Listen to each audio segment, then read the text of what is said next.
തഫ്സീർ എഴുതിയ ഒരു പണ്ഡിതൻ ഇമാം റംലി റഹ്മഹുല്ലാ തങ്ങളോട് ജൂതമതവിശ്വാസിയായ ഒരു സഹോദരൻ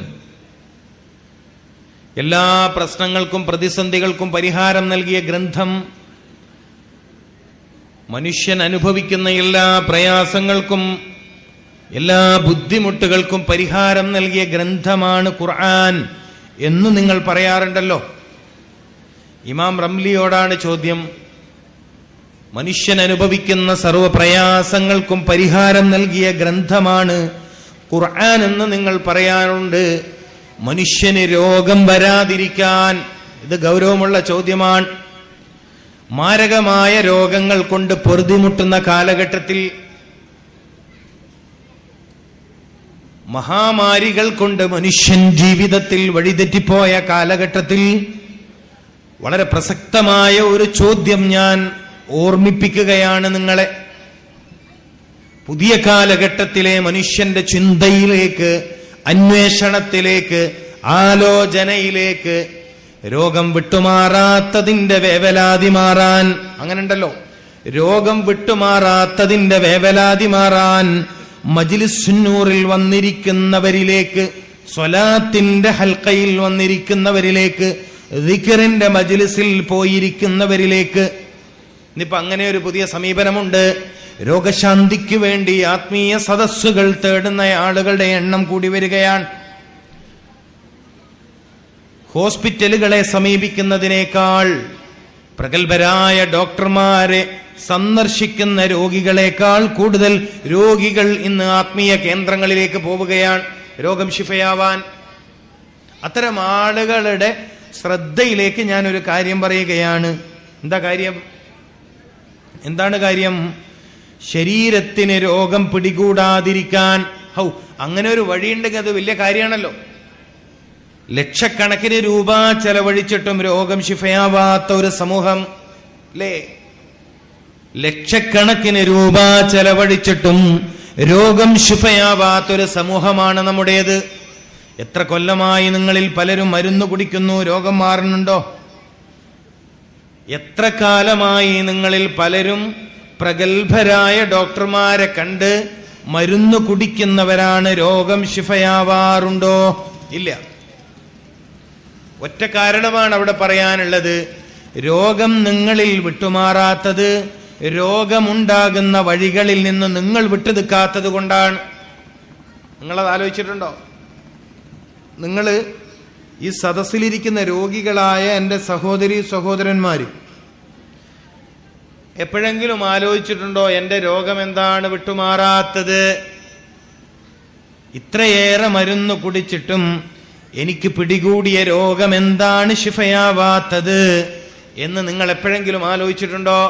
വേദനകൾ കൂടിക്കൂടി വരികയാണല്ലോ, ഉള്ള രോഗത്തിന്റെ എണ്ണവും കൂടിക്കൂടി വരികയാണ്. അങ്ങനെയല്ലേ സംഭവം?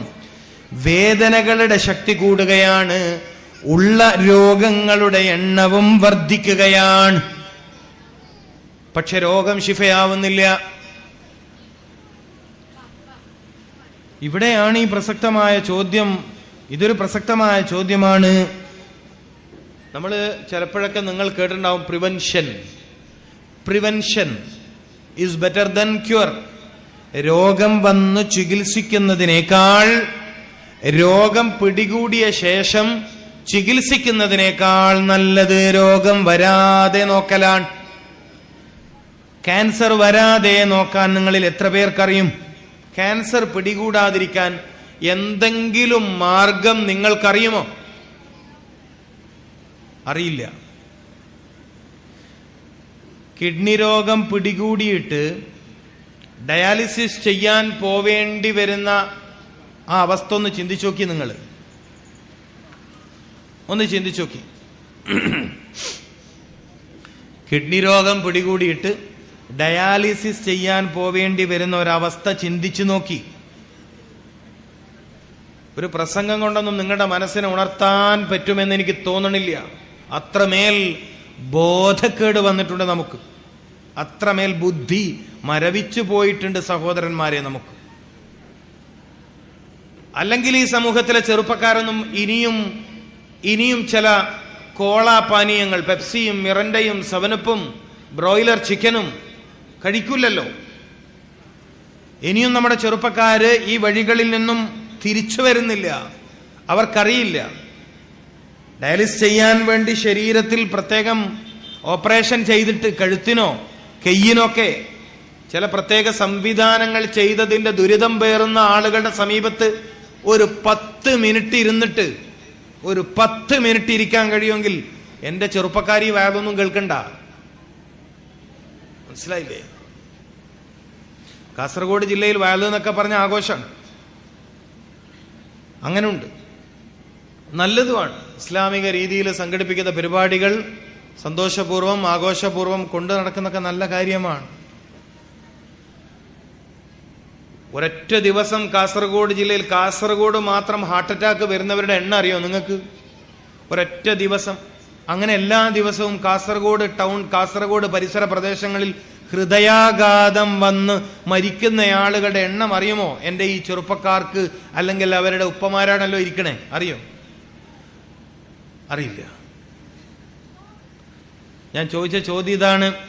ക്യാൻസർ നിങ്ങളെ പിടികൂടാതിരിക്കാൻ, കിഡ്നി രോഗം നിങ്ങൾക്ക് നിങ്ങളുടെ ശരീരത്തെ ബാധിക്കാതിരിക്കാൻ, മാരകമായ കരള് രോഗം നിങ്ങളെ പിടികൂടാതിരിക്കാൻ നിങ്ങൾക്ക് വഴിയറിയുമോ? മാർഗമറിയുമോ? പ്രതിരോധ വഴി നിങ്ങൾക്കറിയുമോ? അറിയില്ല. വിശുദ്ധ ഖുർആനെ കുറിച്ചാണ് ചോദ്യം. ശരീരത്തിന് രോഗം പിടികൂടാതിരിക്കാൻ വല്ല മാർഗവും നിങ്ങളുടെ ഖുർആൻ മുന്നോട്ട് വച്ചിട്ടുണ്ടോ? വളരെ ഗൗരവമുള്ള ചോദ്യമാണല്ലോ ഇത്. ശാരീരിക രോഗം പിടികൂടാതിരിക്കാൻ എന്ന് വെച്ചാൽ അതിന്റെ അർത്ഥം എന്താണ്? അതിന്റെ അർത്ഥം എന്താണ്? ക്യാൻസർ പിടികൂടാതിരിക്കാൻ. അതിന്റെ അർത്ഥം അങ്ങനെയാണല്ലോ. ക്യാൻസർ പിടികൂടാതിരിക്കാൻ ഖുർആൻ വല്ല മാർഗവും മുന്നോട്ട് വെച്ചിട്ടുണ്ടോ? ഖുർആൻ അതൊക്കെ പറയേണ്ട കിതാബാണോ? ഖുർആന് നിസ്കാരം പറയണം, നോമ്പ് പറയണം, ഹജ്ജ് പറയണം, സക്കാത്ത് പറയണം, പിന്നെ ഖബറ് പറയണം, പിന്നെ പരലോകം പറയണം, ഇതെല്ലാം, പിന്നെ കുറച്ച് നബിമാരുടെ കഥ പറയണം, ഖസസുൽ അംബിയാ, കുറച്ച് നബിമാരുടെ കഥ പറയണം, ചില നാഗരികതകളുടെ ചരിതം പറയണം. അതിനുമപ്പുറം ക്യാൻസർ വരാതിരിക്കാനുള്ള വഴി ഖുർആൻ പറയണമെന്നത് ന്യായമാണോ? നിങ്ങൾക്ക് അങ്ങനെ ചോദിക്കാനാണോ തോന്നുന്നത്? ഈ കാലഘട്ടത്തിൽ ഈ ചോദ്യം വളരെ പ്രസക്തമാണ്. ഇത്തരമൊരു ചോദ്യത്തെ നേരിട്ടയാൾ ലോക പ്രശസ്ത പണ്ഡിതനായിരുന്നു ഇമാമുന റംലി റഹ്മത്തുള്ളാഹി അലൈഹി. സാധാരണ ഒരു പള്ളിയിൽ ഇമാമിനോടല്ല ഈ ചോദ്യം. ഖുർആനിന് തഫ്സീർ എഴുതിയ ഒരാൾ, ഖുർആനിന് വ്യാഖ്യാനം എഴുതിയ മഹാപണ്ഡിതൻ, അത്തരമൊരാളോടാണ് ചോദ്യം. ശരീരത്തിന് രോഗം പിടികൂടാതിരിക്കാൻ ഖുർആൻ പറഞ്ഞ പ്രതിരോധം വല്ലതുമുണ്ടോ? നിങ്ങൾ എല്ലാ കാര്യത്തിനും പരിഹാരം ഖുർആനിൽ ഉണ്ട് എന്നല്ലേ പറയാറുള്ളത്? അപ്പൊ ഇമാം റംലി തങ്ങൾ പറഞ്ഞു, ഉണ്ട്. ശരീരത്തിന് രോഗം വരാതിരിക്കാനുള്ള പ്രതിരോധ മാർഗം ഖുർആൻ പറഞ്ഞിട്ടുണ്ട്. നിങ്ങളിൽ പലർക്കും കേട്ടാൽ ചെറുതെന്ന് തോന്നുന്ന എന്നാൽ വലിയൊരു കാര്യമാണ് ഇമാം റംലി തങ്ങൾ മറുപടിയായി പറഞ്ഞത്. കുലൂ വശ്റബൂ വലാ തുസ്രിഫൂ. ശരീരത്തിന് രോഗം പിടികൂടാതിരിക്കാൻ, ക്യാൻസർ വരാതിരിക്കാൻ, കരള് രോഗം വരാതിരിക്കാൻ, കിഡ്നി ഫെയിലിയർ ആവാതിരിക്കാൻ, ആർത്രൈറ്റിസ് രോഗങ്ങൾ, റൊമാറ്റിസ്, സന്തുവാത സംബന്ധമായ സന്ധു രോഗങ്ങൾ വരാതിരിക്കാൻ, അസ്ഥി തേയ്മാന രോഗങ്ങൾ വരാതിരിക്കാൻ, പക്ഷാഘാതം വന്നിട്ട് ഒരു ഭാഗം തളർന്ന് കിടപ്പിലാവുന്ന മാരകമായ അവസ്ഥ വരാതിരിക്കാൻ സഹായകമായ കാര്യം വിശുദ്ധ ഖുർആൻ പറയുന്നു. കുലൂ വശ്റബൂ വലാ തുസ്രിഫൂ. പറഞ്ഞയാള് വലിയ ആളാണ്. രോഗം വരാതിരിക്കാൻ, നിങ്ങളുടെ ശരീരത്തിന് രോഗം പിടികൂടാതിരിക്കാൻ നിങ്ങൾ ഭക്ഷണം കഴിക്കണമെന്നാണ് മറുപടി പറഞ്ഞത്. കുലൂ, നിങ്ങൾ ഭക്ഷണം കഴിക്കണം. വശ്റബൂ, നിങ്ങൾ വെള്ളം കുടിക്കണം. വലാ തുസ്രിഫൂ, ഭക്ഷണം കഴിക്കുന്ന വിഷയത്തിലും വെള്ളം കുടിക്കുന്ന വിഷയത്തിലും അമിതം പ്രവർത്തിക്കാൻ പാടില്ല, അതിർത്തി ലംഘിക്കാൻ പാടില്ല. ഇതാണ് ഖുർആൻ മുന്നോട്ട് വെച്ച നിർദ്ദേശം. അപ്പൊ ഒരാൾ രോഗിയാവാതിരിക്കാൻ എന്തു വേണം? ഭക്ഷണം കഴിക്കണം. അപ്പൊ ഈ സദസ്സിൽ ചില ആളുകൾക്ക് സംശയം വന്നാൽ നന്നായിരുന്നു, ഒരു വലിയ ഗുണമുണ്ടാവും. നിങ്ങളിൽ ഒരാൾക്കെങ്കിലും സംശയം വന്നാൽ, അപ്പൊ ഈ ക്യാൻസർ രോഗം പിടികൂടിയ ആൾ ഭക്ഷണം കഴിക്കാത്ത ആളാണോ? ഈ കരള് രോഗം പിടികൂടിയ മനുഷ്യൻ ഭക്ഷണം കഴിക്കാത്തയാളാണോ എന്ന് നിങ്ങളുടെ സദസ്സിൽ നിന്ന് ചോദ്യം വന്നാൽ ഈ സദസ്സ് കാര്യപ്രാപ്തിയുള്ള ആളുകളുടെ സദസ്സാണ് എന്ന് വിലയിരുത്താൻ കഴിയും. അല്ലെങ്കിൽ കേവലം കേൾവിക്കാരുടെ ഒരു സദസ്സായി, നിലവാരം കുറഞ്ഞ സദസ്സായി പോയത്. കേൾവി ഒരു കാര്യമുള്ള ഒരു വലിയ ഏർപ്പാടൊന്നുമല്ല. നിങ്ങൾ എൻ്റെ കൂടെ യാത്ര ചെയ്യണം, എൻ്റെ കൂടെ യാത്ര ചെയ്യണം. ഞാൻ പറയുന്ന കാര്യങ്ങൾ ഓരോന്നും ശ്രദ്ധയോടെ കേൾക്കണം, ഹൃദയം കൊണ്ട് ചിന്തിക്കണം. ഹൃദയം കൊണ്ട് നിങ്ങളൊന്ന് ചിന്തിക്കണം. ഖുർആൻ പറയുന്നു, ഇവിടെ ശ്രദ്ധിക്ക്, ഖുർആൻ പറയുന്നു രോഗം വരാതിരിക്കാൻ ഭക്ഷണം കഴിക്കുക.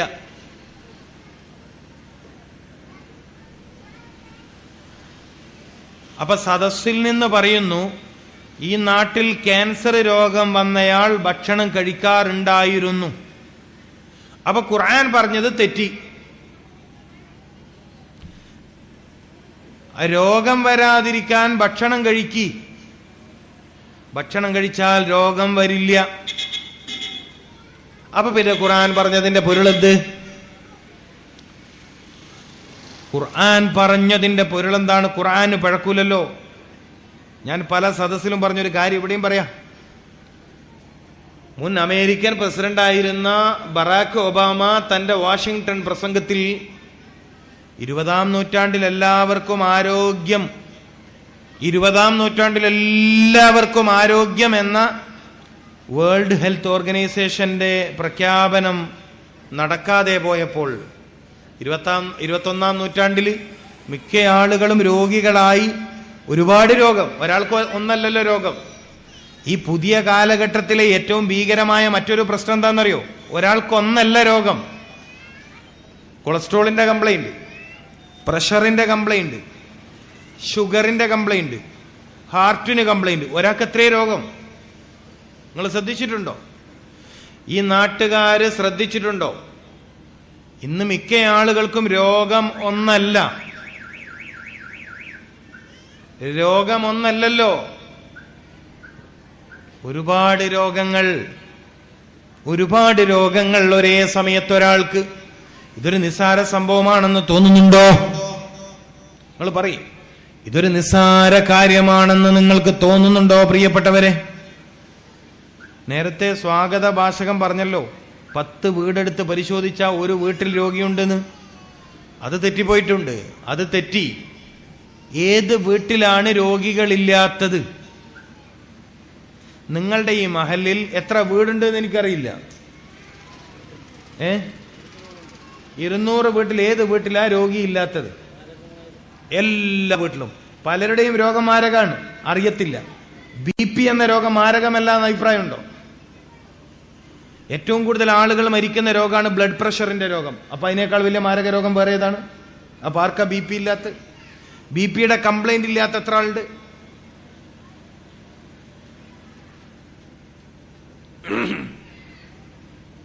എത്ര പേർക്കാ BPയുടെ കംപ്ലൈന്റ് ഇല്ല? മുട്ടിന് പ്രശ്നമില്ലാത്ത ഏത് വീട്ടിലെ ആളില്ല? എല്ലാ വീട്ടിലും മുട്ടിന് കംപ്ലൈന്റ്. കാൽമുട്ടിന് പ്രശ്നമാണ്. പലരും രോഗങ്ങൾ പറയുന്നില്ല. ആഴ്ചയിൽ 2-3 തവണ തലവേദന വരുന്നവർ, ഇത് ചെറിയ കാര്യമാണോ?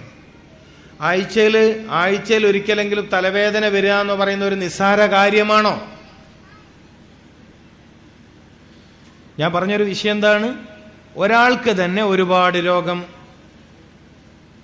എത്ര മരുന്നാ കുടിക്കണേ? 8 ഗുളിക. നിങ്ങൾ എത്ര മരുന്നാ കുടിക്കുന്നത്? 16 ഗുളിക.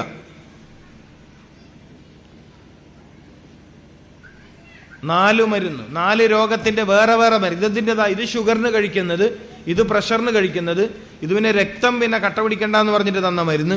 ഇങ്ങനെ പിന്നെ ടേബിളിൽ കൊണ്ടുവച്ച് പറയും. കൺസൾട്ടിംഗ് റൂമിലെ ടേബിളിൽ കൊണ്ടുവച്ച് രോഗികൾ പറയുന്ന വിഷയമാണിത്. ഗൗരവമുണ്ട് കേട്ടോ, നിസ്സാര കാര്യമല്ല ഇത്. എല്ലാ വീട്ടിലും പ്രയാസകരമായ രോഗങ്ങൾ. അപ്പൊ എല്ലാ വീട്ടിലും ഇനി മെഡിക്കൽ ഷോപ്പ് വേണ്ടി വരുമെന്നർത്ഥം. എല്ലാ വീടുകളിലും മെഡിക്കൽ ഷോപ്പ് വേണ്ടി വരുമെന്നർത്ഥം. ഫസ്റ്റ് എയ്ഡ് ബോക്സ് എന്തായാലും വേണ്ടി വരും. ഫസ്റ്റ് എയ്ഡ് ബോക്സ് എന്തായാലും വേണ്ടി വരും. മാത്രമല്ല, ഇന്ന് മിക്ക വീടുകളും ഒരു ചെറിയ രൂപത്തിലെങ്കിലും ലാബ് കൂടിയാണ്. മിക്ക വീടുകളിലും ചെറിയ രൂപത്തിലെങ്കിലും ലാബാണ്. എല്ലാ വീട്ടിലും ഇപ്പൊ ഷുഗർ നോക്കുന്ന മെഷീൻ ഉണ്ടെന്നാ തോന്നുന്നത്. സാധാരണ മുമ്പ് ഷുഗർ നോക്കാൻ വേണ്ടി ലാബിലായിരുന്നു പോയിരുന്നത്. പ്രമേഹത്തിന്റെ ടെസ്റ്റ് ചെയ്യാൻ, ഡയബറ്റിക് ടെസ്റ്റ് ചെയ്യാൻ, ഷുഗർ ലെവൽ അറിയാൻ ലാബുകളെ ആയിരുന്നു സമീപിച്ചിരുന്നത്. ഇന്നിപ്പോ എന്തായി? എല്ലാ വീട്ടിലും ഷുഗർ നോക്കാനുള്ള മെഷീൻ, പ്രഷർ നോക്കുന്ന മെഷീൻ എല്ലാമായി. എന്ന് വെച്ചാൽ ഒരു ലാബ്, മിനി ലാബ്.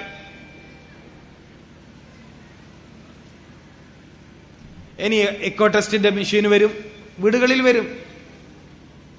ചിലപ്പോൾ ഗവൺമെന്റ് അതൊരു വീടിന് ലൈസൻസ് കിട്ടണമെങ്കിൽ ഇതൊക്കെ വേണ്ടി വരുമെന്ന് സംശയമുണ്ട്. സർക്കാർ വീടിന് ലൈസൻസിന് മഴവെള്ള സംഭരണിയൊക്കെ വേണ്ടിപ്പോ പഞ്ചായത്തിൽ നിന്ന് വീടിന് ലൈസൻസ്, വീടിന്റെ നമ്പർ കിട്ടണമെങ്കിൽ നമ്മളെല്ലാം എടുത്ത് പൂർത്തിയാക്കി കൊടുത്താൽ പിന്നെ മഴവെള്ള സംഭരണി കാണിച്ചു കൊടുക്കണം, അല്ലേ? എന്തെല്ലാം കാണിച്ചു കൊടുക്കണം എന്നതുപോലെ ഇനി ലാബ് കാണിച്ചു കൊടുക്കേണ്ടി വരുന്ന ഒരു കാലം വരുമോ എന്ന് സംശയിക്കേണ്ടിയിരിക്കുന്നു. അത്രമേൽ ഭീകരമാണ് രോഗങ്ങളുടെ വർധനവ്. അപ്പൊ എന്റെ ചോദ്യം എന്താണ്? ഖുർആൻ പറഞ്ഞു രോഗം വരാതിരിക്കാൻ ഭക്ഷണം കഴിക്കൂന്ന്. അപ്പൊ സദസ്യർ ചോദ്യം, നമ്മുടെ നാട്ടിൽ രോഗികളൊന്നും ഭക്ഷണം കഴിക്കാത്തവരാണോ? അപ്പൊ ഖുർആനിനാണോ തെറ്റിയത്? നമ്മുടെ ചോദ്യമാണോ തെറ്റിയത്? ഖുർആനിനാണോ തെറ്റുപറ്റിയത്? ചോദ്യത്തിനാണോ തെറ്റുപറ്റിയത്? നിങ്ങൾ ഭക്ഷണം കഴിക്കണം എങ്കിൽ രോഗം വരില്ല. ഈ അടുത്ത കാലത്ത് വൈദ്യശാസ്ത്ര രംഗത്ത് നടന്ന വലിയൊരു പഠനത്തിൽ 2 കാരണങ്ങൾ മാരകമായ രോഗങ്ങൾക്ക് പിന്നിലെന്ന് കണ്ടെത്തി. പ്രധാനമായും നമ്മുടെ സമൂഹം പ്രധാനമായും രോഗികളാവുന്നത് 2 കാരണത്താൽ.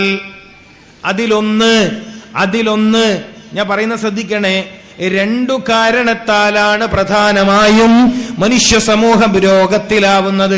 ഏറ്റവും പുതിയ പഠനമാണിത്. 2 കാരണത്താലാണ് പ്രധാനമായും ഇന്ന് രോഗം. ഒന്ന് ടോക്സിൻ മീൻ വിഷങ്ങൾ. അന്തരീക്ഷത്തിലും ഭക്ഷണത്തിലും വിഷം കലർന്നതാണ് ഒരു പ്രധാന കാരണം. 2 കാരണത്താലാണ് പ്രധാനമായും ഇന്നു മനുഷ്യ സമൂഹം രോഗികളാവുന്നത്. ഒന്നാമത്തെ കാരണം എന്ത്?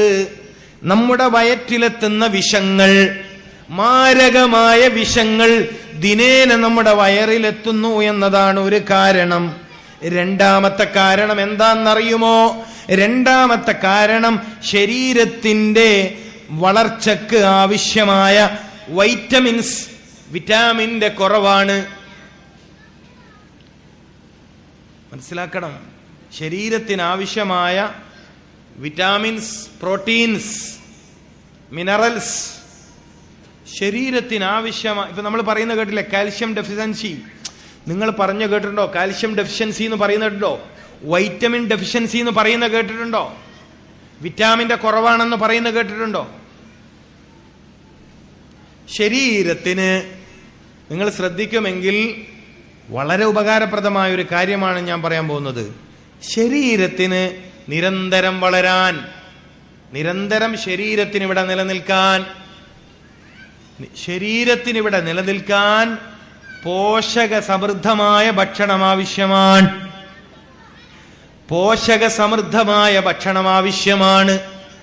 ഖുർആൻ ഭക്ഷണം കഴിക്കാൻ പറഞ്ഞു. ശരിയാണ്, ഭക്ഷണം കഴിച്ചാൽ രോഗം വരില്ല എന്നതാണ് സത്യം. പിഴച്ചത് ഖുർആനിനല്ല, പിഴച്ചത് നമുക്കാണ്. അന്തേ 4 കാര്യങ്ങൾ ഈ വിഷയത്തിൽ നമ്മൾ പഠിക്കണമായിരുന്നു. 4 കാര്യങ്ങൾ. 1, എങ്ങനെയാണ് ഭക്ഷണം കഴിക്കേണ്ടത്? എങ്ങനെയാണ് ഭക്ഷണം കഴിക്കേണ്ടത്? ഇതെന്ത് ചോദ്യമാണ്? ഇത്ര ചെറിയ കാര്യം പറയാനാണോ കണ്ണൂരിന്ന് ഇത്രയും ദൂരത്ത് ഓടി വന്ന ഒരാൾ പ്രസംഗിക്കുന്നതെന്നൊക്കെ നിങ്ങൾക്ക് തോന്നുന്നുണ്ടോ? ഞാൻ ഈ സദസ്സിനോട് ചോദിക്കട്ടെ, ഈ ഉമ്മമാരോട് ചോദിക്കട്ടെ, നിങ്ങളോട് എല്ലാവരോടും ചോദിക്കുകയാണ്, നിങ്ങൾക്ക് ഭക്ഷണം കഴിക്കാൻ അറിയുമോ? ഞാൻ നിങ്ങളെ ചെറുതാക്കുന്നൊന്നും അല്ല കേട്ടോ. നിങ്ങൾക്ക് ഭക്ഷണം കഴിക്കാൻ അറിയുമോ?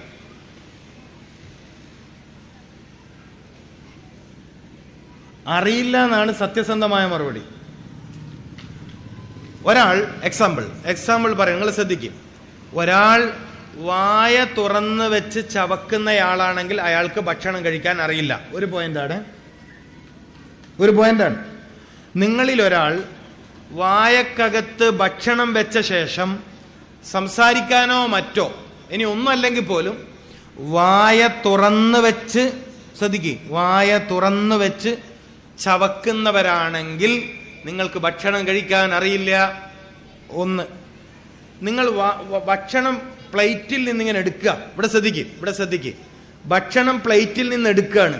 എടുത്തിട്ട് നിങ്ങളുടെ ഇവിടെ കണ്ടോ, ഈ എന്താ ഇവിടെ പറയുവിടെ, ഇതിനെന്താ പറയുവിടെ? ഉള്ളംകൈ. നിങ്ങൾ ഭക്ഷണത്തെ ഉള്ളം കൈയിൽ കൊണ്ടുപോവാറുണ്ടെങ്കിൽ നിങ്ങൾക്ക് ഭക്ഷണം കഴിക്കാൻ അറിയില്ല. അടുത്ത ശ്രദ്ധിക്കുക. നിങ്ങൾ ശ്രദ്ധിക്കുക. ഭക്ഷണം നന്നായി ചവച്ചരക്കാൻ നിങ്ങൾക്ക് സമയമില്ലെങ്കിൽ, വായേല് വെച്ച ഭക്ഷണം ഒന്ന് ശ്രദ്ധിക്കുക പ്രിയപ്പെട്ട മോമിനിങ്ങളെ. വായേല് വെച്ച ഭക്ഷണം നന്നായി ചവച്ചരക്കാൻ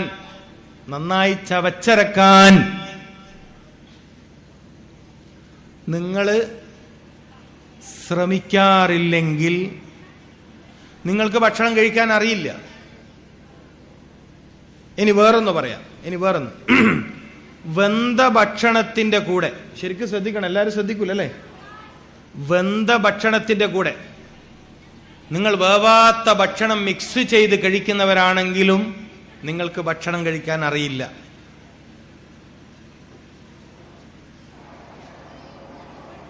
നിങ്ങൾ ശ്രദ്ധിക്കുക. ഇത് ജീവിതത്തിൽ ഓരോ മനുഷ്യനും ആവശ്യമുള്ള കാര്യമാണ്.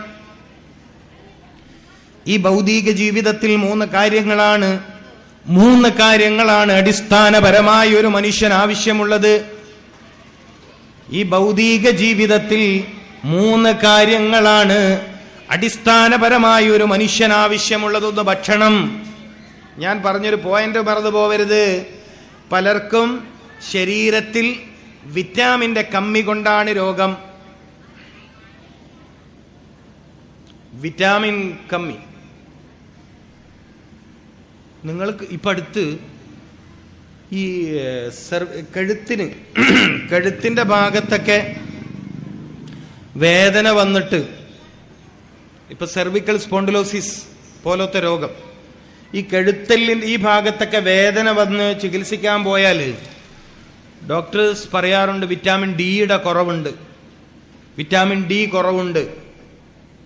ഇന്ന് പലർക്കുള്ളൊരു വലിയ പ്രശ്നം വിറ്റാമിൻ ഡിയുടെ കുറവ്. ഭക്ഷണത്തിലൂടെ മറ്റു ചില കാര്യങ്ങളിലൂടെയാണ് അതിൽ നമുക്ക് ലഭിക്കേണ്ടത്. നമുക്കത് കിട്ടിയില്ല. ഖുർആൻ എന്താ പറഞ്ഞത്? രോഗം വരാതിരിക്കാൻ ഭക്ഷണം കഴിക്കുക. രോഗം വരാതിരിക്കാൻ ഭക്ഷണം കഴിക്കുക എന്ന ഖുർആന്റെ വാദം. പക്ഷേ ഭക്ഷണം കഴിക്കുന്നവരാണെങ്കിലും ശരിയായ രൂപത്തിൽ നമുക്ക് ഭക്ഷണം കഴിക്കാൻ പറ്റാത്തത് കൊണ്ട് കഴിച്ച ഭക്ഷണത്തിന്റെ ഗുണം ശരീരത്തിന് കിട്ടിയില്ല. അപ്പൊ ഒന്നാമത്തത് എങ്ങനെ ഭക്ഷണം കഴിക്കണം എന്ന് പഠിക്കണം. കുലൂ, നിങ്ങൾ ഭക്ഷണം കഴിക്കുക. രോഗം വരാതിരിക്കാൻ എന്താ മാർഗം? ഖുർആൻ പറഞ്ഞത് ഭക്ഷണം കഴിക്കുക എന്നതാണ്. പക്ഷെ എങ്ങനെ കഴിക്കണം? രണ്ടാമത്തെ ചോദ്യം, എപ്പോഴാണ് ഭക്ഷണം കഴിക്കേണ്ടത്? മൂന്നാമത്തെ ചോദ്യം, എത്രയാണ് ഒരു മനുഷ്യൻ കഴിക്കേണ്ട ഭക്ഷണത്തിന്റെ അളവ്?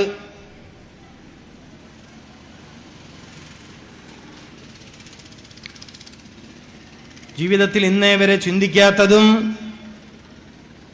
പക്വതയില്ലാത്തവർക്ക്, ബുദ്ധിപരമായ പക്വതയില്ലാത്തവർക്ക് നിസ്സാരമെന്ന് തോന്നുന്നതുമായ കാര്യമാണ് ഞാനിപ്പോ പറയുന്നത്.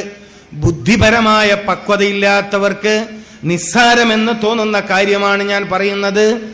എപ്പോൾ ഭക്ഷണം കഴിക്കണം, എത്ര ഭക്ഷണം കഴിക്കണം, എങ്ങനെ കഴിക്കണം, എന്തു കഴിക്കണം, എന്താ ഭക്ഷണമായി കഴിക്കേണ്ടത്? 4 കാര്യങ്ങൾ അറിയണം. ഒരു മനുഷ്യൻ രോഗിയാവാതിരിക്കാൻ ഭക്ഷണം കഴിക്കുക എന്നതാണ് ഖുർആന്റെ ഒറ്റ വാക്കിലുള്ള മറുപടിയെങ്കിൽ 4 കാര്യങ്ങളാണ് നാം പഠിച്ചെടുക്കേണ്ടത്. 4 കാര്യങ്ങൾ നമ്മുടെ അറിവിൽ ഉണ്ടാവണം. എന്താണ് ഭക്ഷണമായി കഴിക്കേണ്ടത്? പുതിയ തലമുറ സെലക്ട് ചെയ്യുന്നത് ക്യാൻസർ ഉണ്ടാക്കുന്ന ഭക്ഷണങ്ങളാണ്. പുതിയ തലമുറ പലപ്പോഴും ഇഷ്ടത്തോടെ കഴിക്കുന്നത് കരള് രോഗമുണ്ടാക്കുന്ന ഭക്ഷണമാണ്. ഹെപ്പറ്റൈറ്റിസ് എയും ബിയും സിയും നമ്മുടെ സമൂഹത്തെ നശിപ്പിച്ചു. കരള് രോഗമുണ്ടാക്കുന്ന ഭക്ഷണം ചെറിയ കാര്യമാണോ? പുതിയ തലമുറ വലിയ പൈസ കൊടുത്ത് അങ്ങാടികളിൽ, ഹോട്ടലുകളിൽ ആഴ്ചയിൽ 2-3 തവണ പോയിട്ട് രുചികരം, ആകെ നമുക്കാകെ ടേസ്റ്റ് ഉണ്ടോ വെറൈറ്റി ഉണ്ടോ എന്ന് മാത്രമേ അറിയേണ്ടതുള്ളൂ. ടേസ്റ്റും വെറൈറ്റിയും. ഇതിനപ്പുറം മറ്റു വല്ലതും നിങ്ങൾ ചിന്തിക്കുമോ? ഇതിനപ്പുറം മറ്റു വല്ലതും നിങ്ങൾ ചിന്തിക്കുമോ? അങ്ങനെ ഒരു അന്വേഷണം ഉണ്ടോ? ഇല്ലല്ലോ. അപ്പൊ എന്താണ് ഭക്ഷണമായി കഴിക്കേണ്ടത്? നമ്മൾ അറിയേണ്ട കാര്യങ്ങളാണ്. എങ്ങനെയാണ് ഭക്ഷണം കഴിക്കേണ്ടത്? എത്ര അളവിലാണ് ഭക്ഷണം കഴിക്കേണ്ടത്? ഇതൊക്കെ അറിയണം. ഇതറിഞ്ഞാൽ ഖുർആൻ പറഞ്ഞത് പ്രകാരം നിങ്ങൾ രോഗികളാവില്ല. സയ്യിദുനാ മുഹമ്മദ് റസൂലുള്ളാഹി സല്ലല്ലാഹു അലൈഹി വസല്ലമ തങ്ങളോട് തങ്ങൾ പഠിപ്പിച്ചൊരു കാര്യമുണ്ട്. എല്ലാ രോഗത്തിന്റെയും മാതാവ് വയറാണ്. ഇത് വളരെ ഗൗരവല്ലേ? എല്ലാ രോഗത്തിന്റെയും മാതാവ് വയറാണ്. നിസ്സാര കാര്യമാണോ? മാതാവ് എന്ന് പറഞ്ഞതിന്റെ അർത്ഥം എന്താ? പ്രസവിക്കുന്നയാൾ, ഒരു രോഗത്തെ പ്രസവിക്കുന്നയാൾ. സർവരോഗത്തിന്റെയും മാതാവ് വയർ.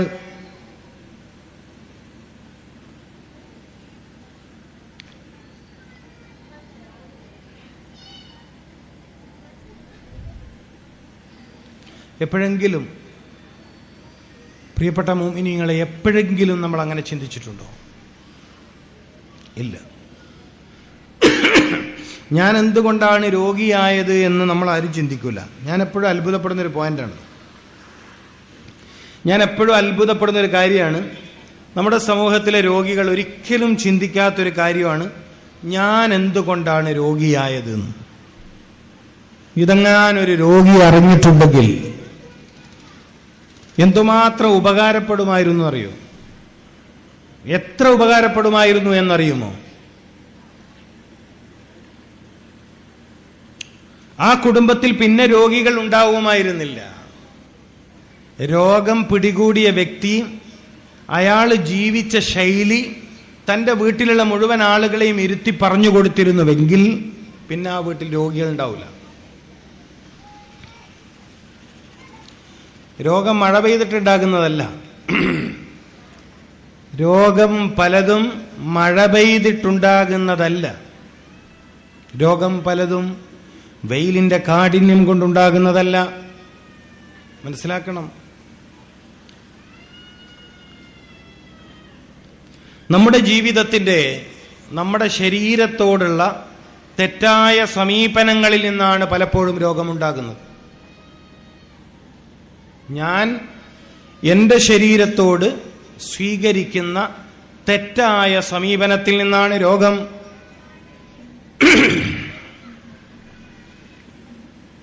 ഇത് മനസ്സിലാക്കാൻ കഴിയണം.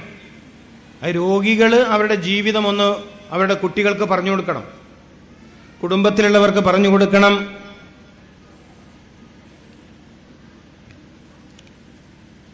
അപ്പൊ ഖുർആൻ ഭക്ഷണം കഴിക്കാൻ പറഞ്ഞു. സയ്യിദുനാ മുഹമ്മദുർ റസൂലുള്ളാഹി സല്ലല്ലാഹു അലൈഹി വസല്ലമ തങ്ങൾ വയറാണ് സർവ്വരോഗത്തിന്റെയും മാതാവ് എന്നും പറയുകയുണ്ടായി. വയറാണ് സർവ്വരോഗത്തിന്റെയും മാതാവ്. അതെങ്ങനെയാണ് ആയിത്തീരുന്നത്? എങ്ങനെയാണ് ഭക്ഷണം കഴിക്കേണ്ടത് എന്നറിയാത്ത ഒരാൾ, എത്രയാണ് ഭക്ഷണം കഴിക്കേണ്ടത് എന്നറിയാത്ത ഒരാൾ, എപ്പോഴാണ് ഭക്ഷണം കഴിക്കേണ്ടത് എന്നറിയാത്ത ഒരാൾ, എന്താണ് ഭക്ഷണമായി സ്വീകരിക്കേണ്ടത് എന്നറിയാത്ത ഒരാൾ. ഇപ്പൊ നിങ്ങൾ രാവിലെ ഭക്ഷണം കഴിക്കാം, ഈ ഇരിക്കുന്ന സ്ത്രീകൾ രാവിലെ നിങ്ങൾ ഭക്ഷണം കഴിക്കുകയാണ്. നിങ്ങളിൽ പലർക്കും അറിയില്ല രാവിലെ ശരീരത്തിന് പഴമാണ് ആവശ്യമെന്ന്. അറിയില്ല. നിങ്ങളിൽ പലർക്കും അറിയില്ല രാവിലെ ശരീരത്തിന് ആവശ്യം പഴമാണ്. അറിയാത്തത് കൊണ്ട് നിങ്ങൾ പഴം കഴിച്ചില്ല. പഴം കഴിക്കാത്തത് കൊണ്ടോ ശരീരത്തിന് അതിന്റെ നഷ്ടമുണ്ടായി. ഒക്കെ അറിവില്ലായ്മയാണ്. എല്ലാവർക്കും ഏറ്റവും ഭക്ഷണം ആവശ്യമുള്ള സമയം രാവിലെയാണ്. അപ്പൊ എന്റെ ചോദ്യമുണ്ടായിരുന്നു, എപ്പോഴാണ് ഒരു മനുഷ്യൻ ഭക്ഷണം കഴിക്കേണ്ടത്? പ്രധാനമായും ഒരു മനുഷ്യൻ ഭക്ഷണം കഴിക്കേണ്ടതൊന്ന് രാവിലെ എന്ന് വെച്ചാൽ, പ്രയാസമാവില്ലെങ്കിൽ സുബഹ് നിസ്കരിക്കാൻ പള്ളിയിലേക്ക് വരുന്നതിന് മുമ്പ് നടക്കുന്ന കാര്യമാണോ? ഞാനീ പറയുന്ന നടക്കുന്ന കാര്യമാണോ?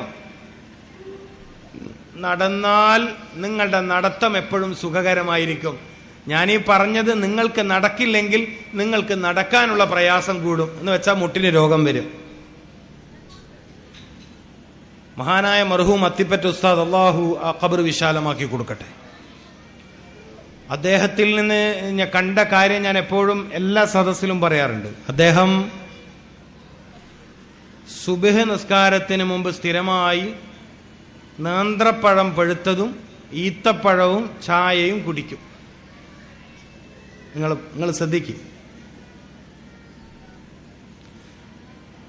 ഭക്ഷണം കഴിച്ചാൽ രോഗം വരില്ല.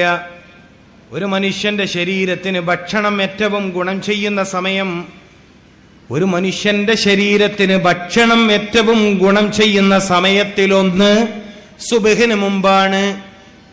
അത് ഇസ്ലാമിക സമൂഹം ആരാധനയായി കൊണ്ടു നടക്കുന്ന ഒരു മാസം തന്നെ ഉണ്ട്. എന്തിനാ റമദാൻ? ജീവിതം പഠിപ്പിക്കാൻ. എന്തിനാണ് ഷഹ്റു റമദാൻ? മനുഷ്യനെ ജീവിതം പഠിപ്പിക്കാൻ. ജീവിതത്തിൽ ഏറ്റവും പ്രധാനപ്പെട്ട കാര്യം എന്താണ്? മനുഷ്യനെ സംബന്ധിച്ചിടത്തോളം ഭക്ഷണം കഴിക്കൽ തന്നെയാണ്. ജനിച്ച ഉടനെ മനുഷ്യനെ ഭക്ഷണം കഴിപ്പിക്കൽ സുന്നത്താണ് വിശുദ്ധ ഇസ്ലാമിൽ. ഇവിടെ അതുണ്ടോന്ന് എനിക്കറിയില്ല. ഉണ്ടോ? ജനിച്ച ഉടനെ കുഞ്ഞുങ്ങൾക്ക് മധുരം കൊടുക്കലില്ലേ? അതന്നെ പറഞ്ഞത്, അത് ഭക്ഷണമാണ്. ഇവിടെ ശ്രദ്ധിക്ക്, ബാങ്ക് കൊടുക്കൽ കഴിഞ്ഞാൽ വലത് ചെവിയിൽ ബാങ്കും ഇടത് ചെവിയിൽ ഇക്കാമത്തും കൊടുക്കൽ കഴിഞ്ഞാൽ ഈ ഭൗതിക ജീവിതത്തിലേക്ക് കാലെടുത്തു വച്ച മനുഷ്യന് തന്റെ പിതാവ്, മാതാവ്, കുടുംബക്കാര് ആദ്യം നൽകേണ്ടത് ഭക്ഷണമാണ്. ഭക്ഷണം എന്ന് വെച്ചാൽ മധുരമുള്ള ഭക്ഷണം. മധുരം നൽകൽ സുന്നത്താണ്. ജനിച്ച കുഞ്ഞിന് മധുരം നൽകൽ സുന്നത്താണ്. സയ്യിദുനാ മുഹമ്മദുർ റസൂൽ സല്ലല്ലാഹു അലൈഹി വസല്ലമ തങ്ങളുടെ നാട്ടിലൊരു പതിവുണ്ടായിരുന്നു. ജനിച്ച കുഞ്ഞുങ്ങളെ എടുത്തിട്ട് അവരുടെ ഉമ്മമാര് അല്ലെങ്കിൽ പിതാക്കന്മാര് ജനിച്ച കുഞ്ഞുങ്ങളെ എടുത്തിട്ട് നബി സല്ലല്ലാഹു അലൈഹി വസല്ലമ തങ്ങളുടെ ഹദറത്തിൽ വരും. എന്തിന്?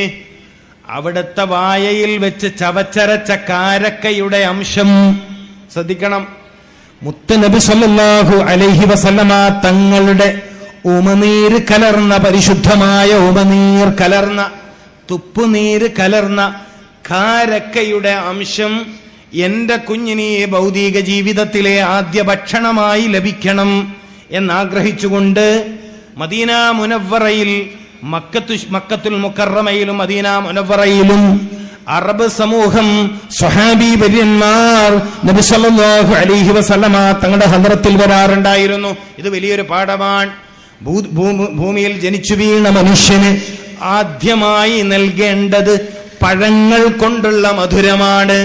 ഈത്തപ്പഴത്തിന്റെയോ കാരക്കയുടെയോ മധുരം ഈ നാട്ടിലിനി ജനിച്ചു വീഴുന്ന കുഞ്ഞുങ്ങൾക്ക് ലഭിക്കാൻ നിങ്ങൾ അവസരമുണ്ടാക്കണം. അത് സുന്നത്തുർ റസൂൽ സല്ലല്ലാഹു അലൈഹി വസല്ലം. ചില സ്ഥലത്തൊക്കെ കൽക്കണ്ടം എന്ന് പറയും. കൽക്കണ്ടം എന്താ പറയുക ഇവിടെ? അത് കൊടുക്കലുണ്ടോ? ഉണ്ടോ? അറിയില്ല. ഇവിടെ എന്താ കൊടുക്കല്? ഇവിടെ എന്താ പതിവ്? അറിയില്ല. നിങ്ങൾ ഇവിടെ അല്ലേ? വേറെ നാട്ടില്? എന്താ ഇവിടെ പതിവ്? പതിവേ ഇല്ലേ? ഇവിടെ പതിവേ ഇല്ലേ? അല്ലാഹുവേ, ഇവിടെ അങ്ങനെ ഇല്ലേ? അതിപ്പോ പെണ്ണുങ്ങളോട് ചോദിക്കേണ്ടി വരും. ഇവിടെ മധുരം ഇല്ലേ? ഉണ്ട്. അല്ലാഹു അലം. ഇല്ല. മധുരം കൊടുക്കലുണ്ട്. ഉണ്ട്. തേനോ അല്ലെ എന്തേലും ഉണ്ട്. ഈത്തപ്പഴത്തിന്റെ. അപ്പൊ മതി, അത് പറഞ്ഞാൽ മതി. അത് കൊടുക്കണം. ഞാൻ വേറൊരു കാര്യം പറയാം. നിങ്ങൾക്ക് പറ്റുമെങ്കിൽ നിങ്ങളുടെ ഈ മഹല്ലിൽ, ഇതിന്റെ പരിസര മഹല്ലിൽ റാക്കിറായ സ്വാലിഹായ റാക്കിറായ ഒരു മനുഷ്യനുണ്ടെങ്കിൽ ആ മനുഷ്യന്റെ വായക്കകത്തിട്ട് ചവച്ചരച്ച ഈത്തപ്പഴത്തിന്റെ മധുരമാണ് കുഞ്ഞുങ്ങൾക്ക് കൊടുക്കുന്നതെങ്കിൽ ആ കുഞ്ഞ് അത്ഭുതകരമായ ആരോഗ്യമുള്ള, ബുദ്ധിശക്തിയുള്ള, ഈമാനിക ശക്തിയുള്ള ഒരാളായി വളരും. മനസ്സിലാക്കണം. അങ്ങനുണ്ട് ചില ഗുണങ്ങൾ. അങ്ങനെയാണ്. നമ്മൾ പ്രതീക്ഷിക്കാത്തതിൽ നിന്നാണ് ചില ഗുണങ്ങൾ ഉണ്ടാവുക. മുഅ്മിനീങ്ങളുടെ നാവിനും മുഅ്മിനീങ്ങളുടെ ഉമനീരിനും മുഅ്മിനീങ്ങളുടെ കൈവിരലുകൾക്കൊക്കെ ശ്രദ്ധതുണ്ട്. അതിനൊക്കെ ഗുണങ്ങളുണ്ട്. ഒരു തളികയിൽ നിന്ന് ഒന്നിച്ച് ഭക്ഷണം കഴിക്കാൻ പറഞ്ഞതിന്റെ പിന്നിലെ ഹിക്മത്ത് എന്താണ് നിങ്ങൾ മനസ്സിലാക്കിയിട്ടുണ്ടോ? ഒരു തളികയിൽ ഒന്നിച്ചിരുന്ന് ഭക്ഷണം കഴിക്കാൻ പറഞ്ഞതിന് ഒരുപാട് ഗുണങ്ങളില്ലേ? ഒരു തളികയിൽ ഒന്നിച്ചിരുന്ന് ഭക്ഷണം കഴിക്കാൻ പറഞ്ഞതിന് ഒരുപാട് ഗുണങ്ങളുണ്ട്. അപ്പോ നമ്മളെ വിഷയം എവിടെയാണ്? രാവിലത്തെ ഭക്ഷണം. നാളെ മുതൽ ഇൻഷാ അല്ലാഹ് അല്ലാഹു തൗഫീക്ക് നൽകട്ടെ. അല്ലാഹു നിങ്ങൾക്കതിന് ഭാഗ്യം നൽകട്ടെ. എന്തിന്? സ്വർഗത്തിലെ പഴം കഴിക്കാനല്ല, സ്വർഗത്തിലെ പഴങ്ങൾ കഴിക്കാനല്ല. എല്ലാ ദിവസത്തിന്റെയും ആദ്യത്തിൽ, എല്ലാ ദിവസത്തിന്റെയും തുടക്കത്തിൽ നിങ്ങൾക്ക് പഴം ഭക്ഷണമാക്കാൻ കഴിഞ്ഞാൽ, അപ്പൊ ഒരു മനുഷ്യൻ എപ്പോഴാണ് ഭക്ഷണം കഴിച്ച് തുടങ്ങേണ്ടത്? ചോദ്യം 1. ഉത്തരം. അപ്പൊ ഖുർആൻ പറഞ്ഞ മറുപടി എന്ത്? ഖുർആൻ എന്താ പറഞ്ഞത്?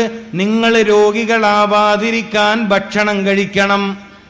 അപ്പൊ നമ്മൾ പറഞ്ഞു ഞങ്ങൾ ഭക്ഷണം കഴിക്കാറുണ്ട്. അപ്പൊ ഖുർആന്റെ ഭാഗത്ത് നിന്ന് മറുപടി നിങ്ങൾക്ക് ഭക്ഷണം കഴിക്കാൻ അറിയില്ല. അപ്പൊ നമ്മൾ ചോദ്യം, അതെങ്ങനെയാ കഴിക്കേണ്ടത്? അതിന്റെ മറുപടിയാണ് പറയുന്നത്. ഭക്ഷണം എന്ന വിഷയം വരുമ്പോൾ അവിടെ 4 കാര്യങ്ങളുണ്ട്. എപ്പോഴാണ് ഭക്ഷണം കഴിക്കേണ്ടത്? ഒരു മനുഷ്യൻ ഒരു ദിവസത്തിലെ ആദ്യത്തെ ഭക്ഷണം കഴിക്കേണ്ടത് പ്രഭാതത്തിലാണ്. അത് പഠിപ്പിക്കുന്ന മാസമാണ് ഷഹ്റു റമദാൻ.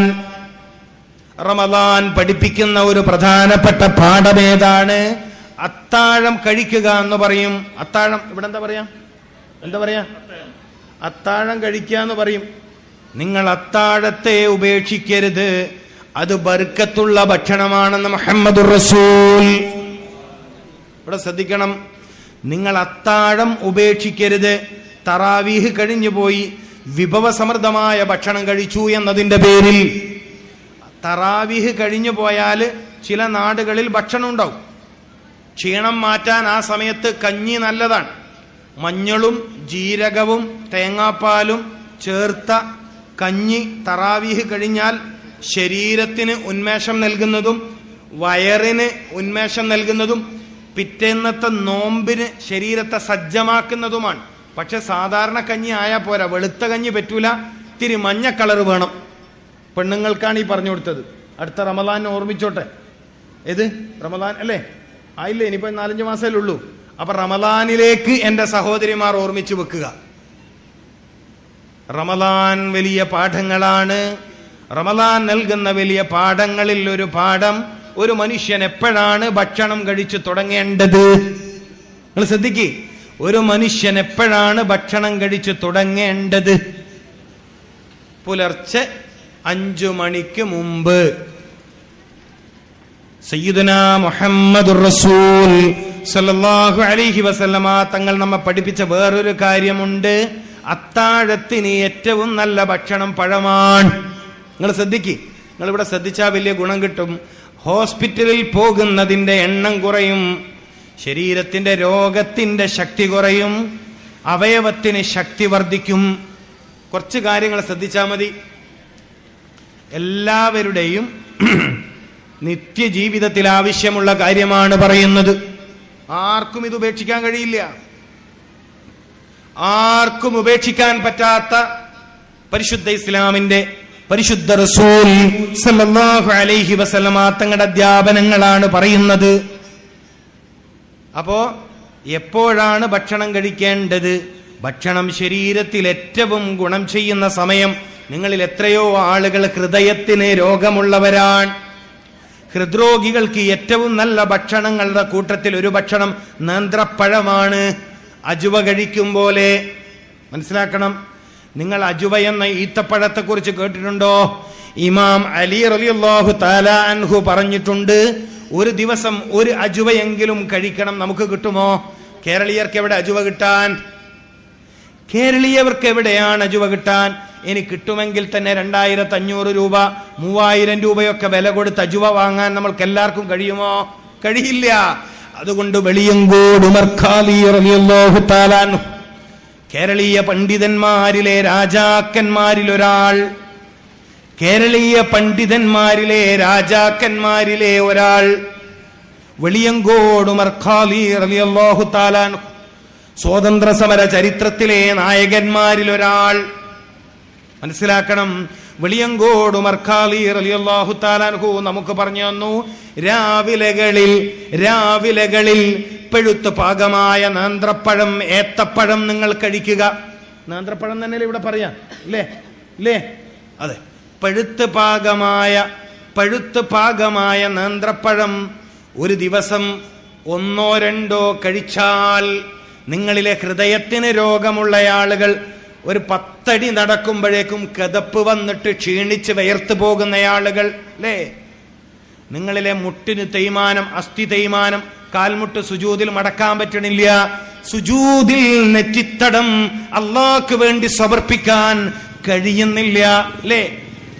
ഒന്ന് ശരിയായ രൂപത്തിൽ ബാത്റൂമിൽ ഇരിക്കാൻ കഴിയുന്നില്ല, പലർക്കും മുട്ട് മടങ്ങില്ല. എപ്പോഴാ ഭക്ഷണം കഴിക്കേണ്ടത്? നാളെ മുതൽ നിങ്ങൾ ഈ സദസ്സിലിരിക്കുന്ന ഭാഗ്യവതികളും ഭാഗ്യവാന്മാരും സുബഹ് നിസ്കാരം അതിനു മുൻപോ അല്ലെങ്കിൽ സുബഹ് നിസ്കരിച്ച ഉടനെയോ പഴുത്ത് പാകമായ നേന്ത്രപ്പഴവും വീട്ടിലുണ്ടെങ്കിൽ ഈത്തപ്പഴവും കഴിക്കും. നിങ്ങളുടെ വീട്ടിൽ കഴിക്കാൻ ഈത്തപ്പഴം ഇല്ലെങ്കിൽ നിങ്ങളുടെ വീട്ട് പട്ടിണിയിലാണെന്ന് റസൂലുള്ളാഹി. ഈത്തപ്പഴമില്ലാത്ത വീട്, കാരക്കയില്ലാത്ത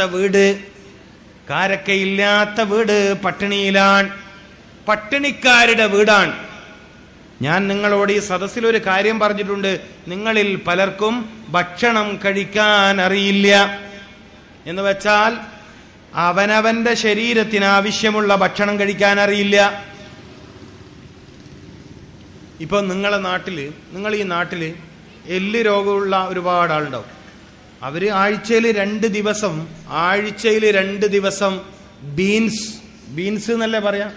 എനിക്ക് പേടി എന്താ, ഞാൻ കണ്ണൂരിൽ നിന്ന് വരെ ബീൻസ് എന്ന് പറയില്ലേ, ആ ലൈറ്റ് പച്ച കളറിലുള്ള ആ പയർ, നീളമുള്ള സംഭവമല്ല, ഓക്കെ അല്ലേ? പിന്നെ അമര എന്ന് പേരുള്ള ഒരു പയറുണ്ട്, അമരപ്പയർ, കുറച്ച് വീതിയുള്ള അമര. എന്താ? ഇത് കഴിക്കണം. ആഴ്ചയിൽ 2 ദിവസം ബീൻസ്, ആഴ്ചയിൽ 2 ദിവസം അമര, ആഴ്ചയിൽ 2 ദിവസം ബ്രോക്കോളി എന്ന് പറഞ്ഞിട്ട് ഒരു സാധനം. നമ്മുടെ ഈ കോളിഫ്ലവറിന്റെ പച്ച, മനസ്സിലാവുന്നുണ്ടോ? കോളിഫ്ലവർ എന്ന് പറഞ്ഞാൽ എല്ലാവർക്കും അറിയും, അല്ലേ? അതിന്റെ പച്ച കളറിൽ വരുന്ന ഒരു വെജിറ്റബിൾ ആണ് ബ്രോക്കോളി.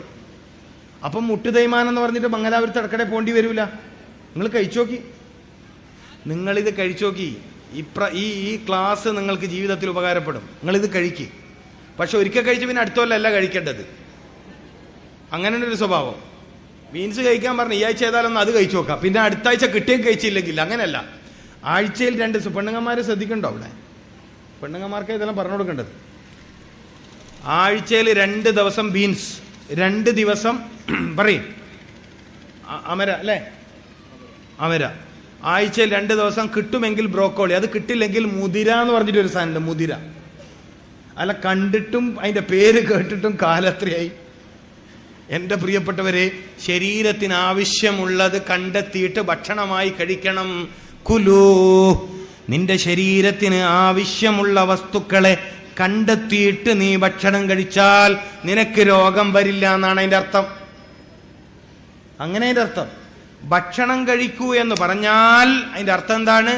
നിന്റെ ശരീരത്തിന് ആവശ്യമുള്ള വസ്തുക്കളെ നീ കണ്ടെത്തണം, എന്നിട്ടത് കഴിക്കേണ്ടുന്ന രൂപത്തിൽ കഴിക്കണം. അപ്പൊ ഭക്ഷണം കഴിക്കുന്നുണ്ടോ? കഴിക്കുന്നുണ്ട്. ഗുണമുണ്ടോ? ഗുണമില്ല. ഗുണമുണ്ടോ എന്ന് ചോദിച്ചാൽ ഗുണമില്ല. ഭക്ഷണം കഴിക്കുന്നുണ്ടോ എന്ന് ചോദിച്ചാൽ ഉണ്ട്. ഇതാണ് നമ്മുടെ ഒരു അവസ്ഥ. അപ്പൊ ഞാൻ പറഞ്ഞു വന്നത് പഴത്തെക്കുറിച്ചാണ്.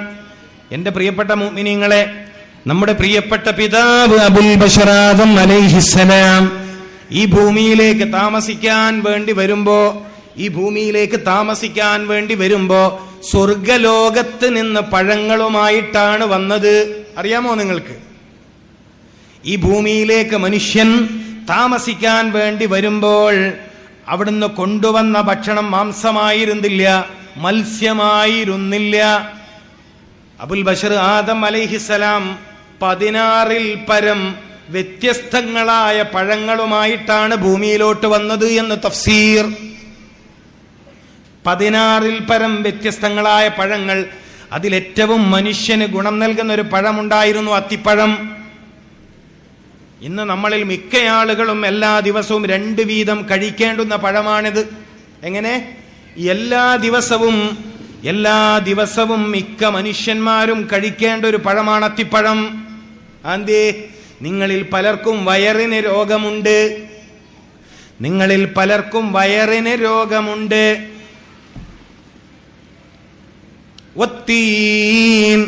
ഞാൻ ഇന്ന് പ്രസംഗം തുടങ്ങുമ്പോൾ പരിശുദ്ധ ഖുർആനിലെ സൂറത്തു തീൻ, അത്തിയെ തന്നെയാണ് സത്യം. അത്തിമരത്തെ അല്ലെങ്കിൽ അത്തിപ്പഴത്തെ, അത്തിയെ തന്നെയാണ് സത്യം. ലഖദ് ഖലഖനൽ ഇൻസാന ഫീ അഹ്സനി തഖ്വീം. നിശ്ചയം മനുഷ്യനെ ഏറ്റവും മനോഹരമായ സ്ട്രക്ചറിൽ, ശൈലിയിൽ, അനാട്ടമിക്കലി, ഫിസിയോളജിക്കലി ഏറ്റവും ഹെൽത്ത്ഫുള്ളായ, ഏറ്റവും ആരോഗ്യപരമായ, ഏറ്റവും സൗന്ദര്യമായ രൂപത്തിലാണ് മനുഷ്യനെ നാം പടച്ചത് എന്ന് പറയാൻ ലഖദ് ഖലഖനൽ ഇൻസാൻ, നിശ്ചയം നാം മനുഷ്യനെ പടച്ചിരിക്കുന്നു ഫീ അഹ്സനി തഖ്വീം, ഏറ്റവും ചൊവ്വായ, ഏറ്റവും കരുത്തുള്ള, ഏറ്റവും മനോഹരമായ. ഇതൊരുപാട് വിശദീകരണം ആവശ്യമുള്ള ആയത്താണ്. ഏറ്റവും മനോഹരമായ രൂപത്തിലാണ് മനുഷ്യനെ നാം പടച്ചത് എന്ന് പറയാൻ, ഇങ്ങനെ ഒരു കാര്യം പറയാൻ അള്ളാഹു ആദ്യം സത്യം ചെയ്തത് ഏത് പഴത്തെ കൊണ്ടാണ്? വത്തീൻ. നിങ്ങളിൽ ചിന്തിക്കാൻ കഴിവുള്ളവർ ചിന്തിക്കുമെന്നാണ് ഞാൻ വിശ്വസിക്കുന്നത്. വത്തീൻ, ഈ പഴവുമായിട്ടാണ് ആദം അലൈഹിസ്സലാം ഭൂമിയിലേക്ക് വന്നത്. എന്തെല്ലാം ഗുണങ്ങളാണ്! മൂത്രാശയ രോഗങ്ങളെ ഇല്ലായ്മ ചെയ്യാൻ കഴിവുള്ള പഴമാണിത്. ഉദര സംബന്ധമായ അൾസർ പോലോത്ത ആസിഡിറ്റിയുടെ കംപ്ലൈന്റുകൾക്ക്, വയറ് പുകച്ചില്, നെഞ്ചരിച്ചില്, അതുപോലെ തന്നെ പൈൽസിന്റെ കംപ്ലൈന്റുകള്, അർശസിന്റെ കംപ്ലൈന്റുകള് ഒക്കെ ഇല്ലായ്മ ചെയ്യാൻ കഴിയുന്ന അമൂല്യ ഗുണമുള്ള പഴമാണ് അത്തി. എന്നതിനേക്കാൾ അത്തിപ്പഴത്തിന്റെ വലിയ ഗുണം എന്താണ്? മനുഷ്യ ശരീരത്തിന്റെ പ്രതിരോധ ശക്തിയെ അത് വർദ്ധിപ്പിക്കും. നമ്മൾ ചോദിച്ചല്ലോ, രോഗം വന്ന് ചികിത്സിക്കുന്നതാണോ നല്ലത്, രോഗം വരാതെ സൂക്ഷിക്കലാണോ നല്ലത്? ഒരു മനുഷ്യന് ഈ ദുനിയാവിൽ ഏറ്റവും ആവശ്യം പ്രതിരോധമാണ്, പ്രതിരോധശേഷിയാണ് ആവശ്യം. മനുഷ്യ ശരീരത്തിന്റെ പ്രതിരോധശേഷി ശക്തിപ്പെടുത്താൻ ഒരു പക്ഷേ ശ്രദ്ധിക്കണം, മനുഷ്യന്റെ ശരീരത്തിന്റെ പ്രതിരോധശേഷി ശക്തിപ്പെടുത്താൻ മുലപ്പാൽ കഴിഞ്ഞാൽ ഒരു പക്ഷേ അത്തിപ്പഴത്തോളം നിങ്ങളെ സഹായിക്കുന്ന വേറെ വസ്തുയില്ല. നിങ്ങൾ ചിന്തിക്കും, നിങ്ങൾ മനസ്സിലാക്കേണ്ട കാര്യമാണ്.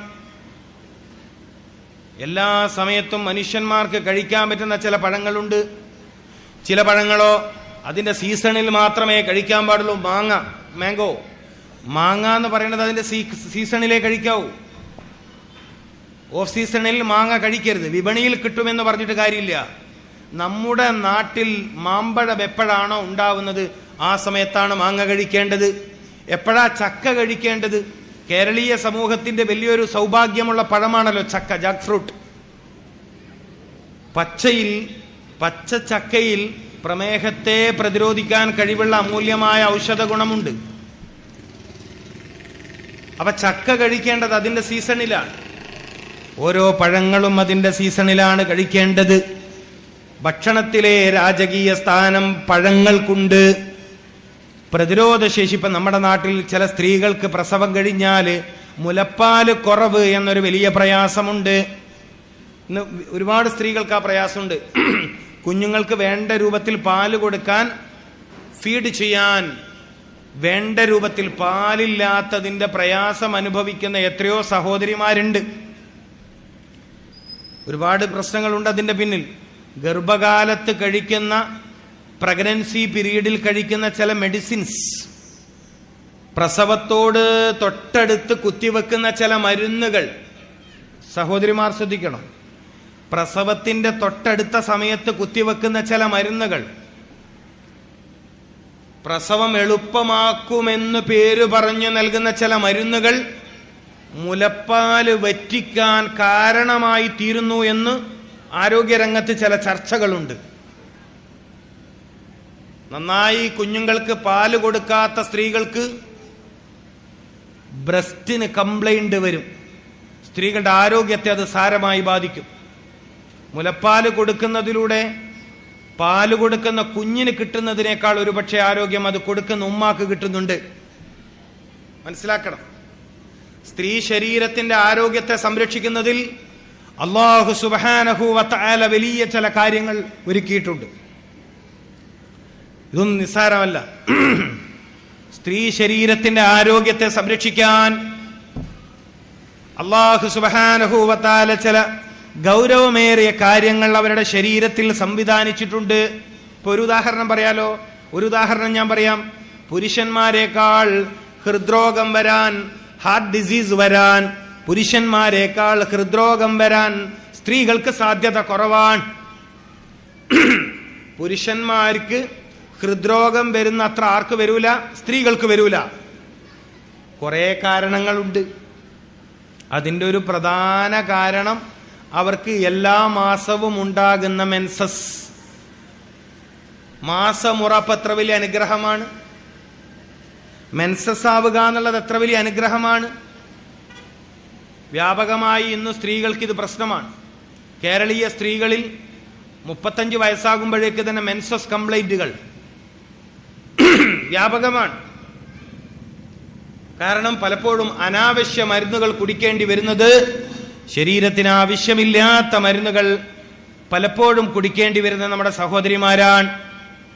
നിങ്ങൾ ശ്രദ്ധിക്കണം. പലപ്പോഴും ശരീരത്തിന് ദോഷകരമായ മരുന്ന് കുടിക്കേണ്ടി വരുന്നത് നമ്മുടെ സഹോദരിമാരാണ്. ഒരു സ്ത്രീ 5 തവണ ഗർഭിണിയാകുന്നുവെങ്കിൽ ഏകദേശം 5 തവണ 1-ാം മാസം മുതൽ 9-ാം മാസം വരെ ശരീരത്തിന് പല നിലക്കും ദോഷം ചെയ്യുന്ന മരുന്ന് ഈ പെണ്ണുങ്ങൾ കുടിക്കേണ്ടി വരുന്നുണ്ട്. അയേൺ ഗുളികയിലും വൈറ്റമിൻ ഡെഫിഷ്യൻസിക്ക് വേണ്ടി, കാൽസ്യം ഡെഫിഷ്യൻസിക്ക് വേണ്ടി കൊടുക്കുന്ന ഗുളികയിലും സ്ത്രീകളുടെ ശരീരത്തിന് മാരകമായ അപകടമുണ്ടാക്കുന്നതായി ഗവേഷകന്മാർ കണ്ടെത്തിയിട്ടുണ്ട്. നിസ്സാര കാര്യമാണോ ഇത്? ഒരു തവണ ചന്ദ്രികാ പത്രത്തിന്റെ ഒരു ആരോഗ്യക്കുറിപ്പ് ഞാൻ എടുത്തു വച്ചിട്ടുണ്ട്. ചന്ദ്രികാ പത്രത്തിൽ വന്ന ഒരു ആരോഗ്യക്കുറിപ്പിൽ ഞാൻ വായിച്ച് ഞെട്ടിപ്പോയി. ഈ സ്ത്രീകൾ ഗർഭകാലത്ത് കഴിക്കുന്ന അയേൺ ഗുളികയിൽ ഇരുമ്പിന്റെ അയിര് കണ്ടെത്തി. ഇരുമ്പയിര് കണ്ടെത്തി. നിസ്സാര കാര്യമാണോ? കേരളത്തിൽ ഈ അടുത്ത കാലത്ത് ഒരു 5-6 കൊല്ലമായിട്ട് സ്ത്രീകൾക്കിടയിൽ ഒരു പുതിയ പ്രശ്നം. 35 വയസ്സെല്ലാം കഴിഞ്ഞാൽ പിന്നെ ബ്ലീഡിങ് നിൽക്കൂല.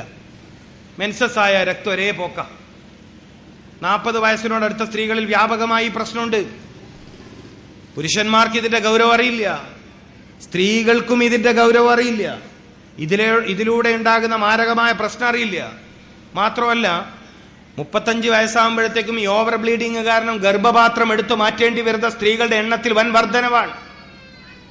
ഇന്ന് എന്റെ മൊബൈൽ ഫോണിലേക്ക് വന്ന ഒരു സഹോദരിയുടെ വോയിസ് നിങ്ങൾ കേട്ടാൽ അത്ഭുതപ്പെട്ടു പോകും. 35 വയസ്സ് അല്ലെങ്കിൽ 36 വയസ്സുള്ള മെൻസസ് സംബന്ധമായ കംപ്ലൈന്റുള്ള സ്ത്രീയോട് ഒരു ഗൈനക്കോളജി ഡോക്ടർ സംസാരിക്കുന്ന ആ സംസാരം ഒരു പെൺകുട്ടി എനിക്ക് അയച്ചതാ. ഇനി ഇതെന്തിനാ വെച്ച് നിൽക്കണേ? ഇനി പ്രസവിക്കത്തൊന്നും ഇല്ലല്ലോ, പിന്നെന്തിനാ ഗർഭപാത്രം ശരീരത്തിൽ വെച്ച് നിൽക്കണേ? ഓപ്പറേറ്റ് ചെയ്ത് കളഞ്ഞേ, ഓപ്പറേഷൻ ചെയ്തെടുത്ത് കളഞ്ഞൂട്. അതെന്തിനാ ഇനി വെച്ച് നിൽക്കണേ? നിസ്സാര കാര്യമാണോ? യൗവനത്തിൽ 35 വയസ്സ്, 36 വയസ്സ്, 40 വയസ്സ് എന്നൊക്കെ പറഞ്ഞ ഒരു സ്ത്രീ യുവതിയാണ്. ഇത്രയും ചെറിയ പ്രായത്തിൽ ശരീരത്തിൽ നിന്ന് ഗർഭപാത്രം എടുത്തു നീക്കുക എന്ന് പറഞ്ഞാൽ നിസ്സാര കാര്യമാണോ? ഇതിനെക്കുറിച്ചൊന്നും ചിന്തിക്കാൻ ആവശ്യമായ വിദ്യാഭ്യാസം നമ്മുടെ സമൂഹത്തിൽ പെൺകുട്ടികൾക്ക് നമ്മൾ നൽകിയിട്ടില്ല. വ്യാപകമായി ഗർഭപാത്രം എടുത്തു മാറ്റപ്പെടുന്ന സ്ത്രീകളുടെ എണ്ണത്തിൽ വലിയ വർധനവാണ്. ഇതിലൂടെ വരുന്ന മാരകമായ പിന്നീട് വരുന്ന മാരകമായ രോഗങ്ങളെ കുറിച്ചൊന്നും ഇവര് ചിന്തിക്കൂല.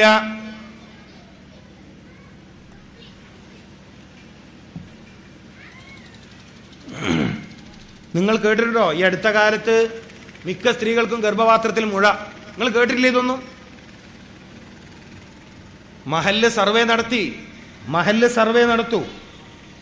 മിക്ക സ്ത്രീകൾക്കും ഗർഭപാത്രത്തിൽ മുഴയെന്നാണ് ഡോക്ടർമാർ പറയുന്നത്. എന്തായിരിക്കും കാരണം? ഇതൊക്കെ നിസ്സാര വിഷയങ്ങളാണോ? ഇതൊക്കെ ചർച്ച ചെയ്യേണ്ടതില്ലേ? ഇതിനൊക്കെ പരിഹാരം കണ്ടെത്തേണ്ടതില്ലേ? ഇത് നിസ്സാര കാര്യമാണോ?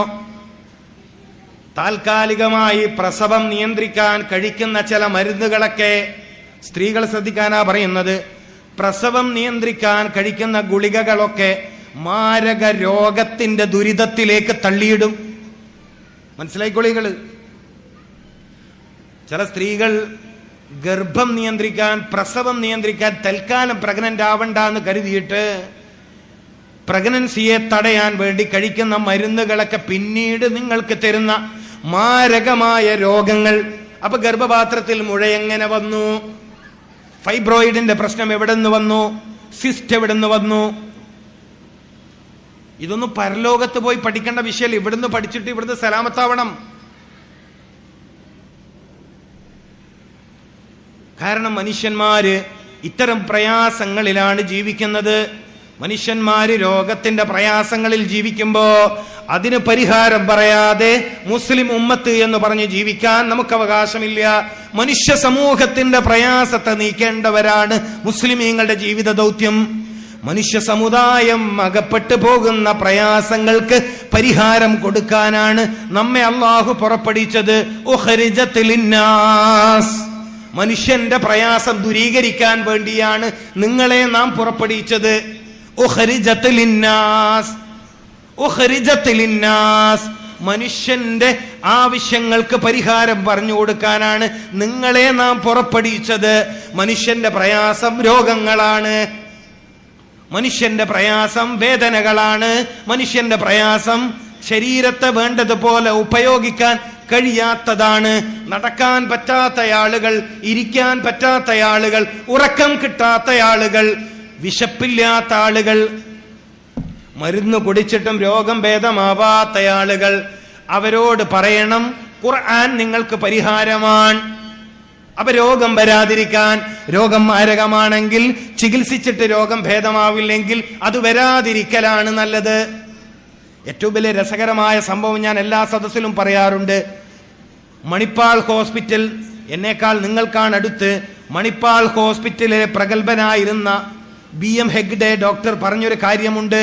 BM ഹെഗ്ഡെ കേട്ടിട്ടില്ലേ? BM ഹെഗ്ഡെ പറഞ്ഞൊരു കാര്യം പത്രങ്ങളിൽ പ്രിന്റ് ചെയ്തു വന്നതാണ്. രോഗം മൂലം മരിക്കുന്നതിനേക്കാൾ മരുന്ന് കഴിച്ചു മരിക്കുന്ന ആളുകളുടെ എണ്ണം കൂടുതലാണ്. രോഗം കാരണത്താലല്ല ആളുകൾ മരിക്കുന്നത്, പലപ്പോഴും മരുന്ന് കാരണത്താലാണ് നമ്മളിൽ പലരും നേരത്തെ മരിക്കേണ്ടി വരുന്നത്. ഇതെന്റെ യുവാക്കൾ പഠിക്കട്ടെ. രോഗം വരണോ രോഗം വരാതിരിക്കണോ എന്നവർ ചിന്തിക്കട്ടെ, തീരുമാനിക്കട്ടെ. രോഗം വന്നിട്ട് ആളുകൾ മരിക്കുന്നതിനേക്കാൾ എങ്ങനെ ആള് മരിക്കണത്? മരുന്ന് കുടിച്ചിട്ട്. എന്റെ അഭിപ്രായമാണോ? അല്ല. ലോകം തന്നെ ബഹുമാനിക്കുന്ന ഇന്ത്യയിലെ പ്രഗത്ഭനായ ഒരു ഡോക്ടർ പറഞ്ഞതാണോ? അത് രേഖയാണ്. എന്താ പറഞ്ഞത്? രോഗം പിടികൂടിയിട്ട് മരിക്കുന്നതിനേക്കാൾ രോഗവർദ്ധനവല്ല ആളുകളെ മരിപ്പിക്കുന്നത്. ഇത് വളരെ പ്രശസ്തമായി ഞാനത് ഫോട്ടോ എടുത്ത് കൊണ്ടുവന്നിട്ടുണ്ട്. ഞാൻ സദസ്സിൽ എവിടെയും കാണിക്കാറൊന്നും ഇല്ലെങ്കിലും നിങ്ങളിൽ കാണാത്തവരുണ്ടെങ്കിൽ അങ്ങനൊക്കെ പറഞ്ഞിട്ടുണ്ടോ എന്ന് നിങ്ങൾക്ക് സംശയമുണ്ടെങ്കിൽ നിങ്ങളിൽ ആളുകൾക്ക് കാണാൻ വേണ്ടി ഞാനിത് കൊണ്ടുവന്നിട്ടുണ്ട്. മനസ്സിലാക്കണം പ്രിയപ്പെട്ടവരെ, നിങ്ങൾ മനസ്സിലാക്കേണ്ട വിഷയമാണ്. രോഗം പിടികൂടിയിട്ട് മരിക്കുന്നതിനേക്കാൾ ആളുകൾ മരിക്കുന്നത് മരുന്ന് കുടിച്ചിട്ട്. മരുന്ന് വേണോ വേണ്ടേ? മരുന്നില്ലാത്ത ജീവിതം വേണോ വേണ്ടേ? നിങ്ങൾ ചിന്തിക്കണം. മരുന്നില്ലാത്ത ജീവിതം വേണോ വേണ്ടേ എന്ന് നിങ്ങൾ ചിന്തിക്കണം പ്രിയപ്പെട്ടവരെ, നിങ്ങൾ ചിന്തിക്കണം. നിസ്സാര കാര്യമല്ല. എന്താ, നിങ്ങളിൽ ഒരാളെങ്കിലും ഇത് കാണണമല്ലോ. നിങ്ങളെ സദസ്സിലിരുന്ന ഒരാളെങ്കിലും അയാളുടെ ഫോട്ടോ സഹിതമുള്ള റിപ്പോർട്ടാണ്. പത്രത്തിൽ നിന്ന് ഫോട്ടോ എടുത്താണിത്. മനസ്സിലാക്കണം. രോഗം വരണോ വേണ്ടേ? അപ്പൊ രോഗം വരാതിരിക്കാൻ ഖുർആൻ എന്താ പറഞ്ഞത്? ഭക്ഷണം കഴിക്കണം. എപ്പോഴാ ഭക്ഷണം കഴിക്കേണ്ടത്? അത് റമദാൻ പഠിപ്പിച്ചു. രാവിലെ തുടങ്ങണം ഭക്ഷണം. മനസ്സിലായില്ലേ? രാവിലെയാണ് ഭക്ഷണം ശരീരത്തിന് ഏറ്റവും ആവശ്യമുള്ള സമയം. ഹൃദയത്തെ ശക്തിപ്പെടുത്താൻ, ഹൃദയാരോഗ്യത്തെ ശക്തിപ്പെടുത്താൻ, മസ്തിഷ്കത്തെ ശക്തിപ്പെടുത്താൻ, നിങ്ങളുടെ നെർവസുകളെ ശക്തിപ്പെടുത്താൻ നിങ്ങൾ പ്രഭാതത്തിൽ ഭക്ഷണം കഴിക്കുക. നമ്മൾ എത്ര ഭാഗ്യവാന്മാരാണ്.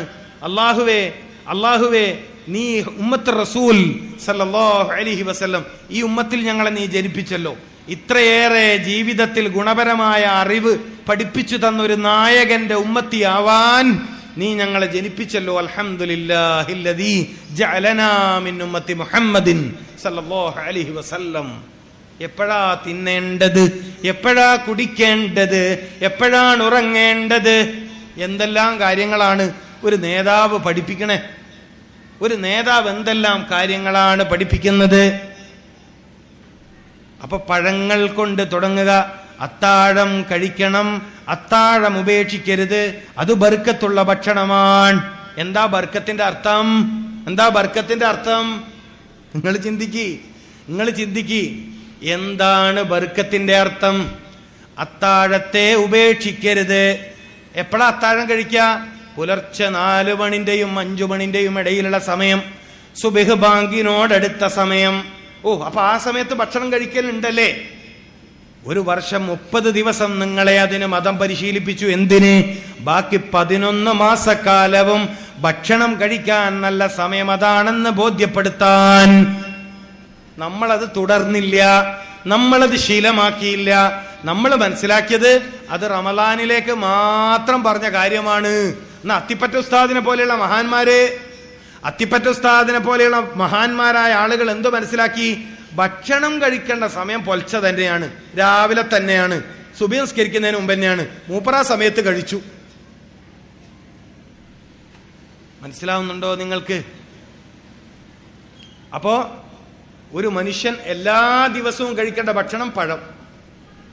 ആഴ്ചയിൽ 4 ദിവസം കഴിച്ചാൽ മതി. അതേതാ ഭക്ഷണം? മത്സ്യം. ആഴ്ചയിൽ 4 ദിവസം കഴിച്ചാൽ മതി. ഏതാ ഭക്ഷണം? മത്സ്യം. മത്സ്യത്തിൽ ഗുണമേതിനാ കൂടുതൽ?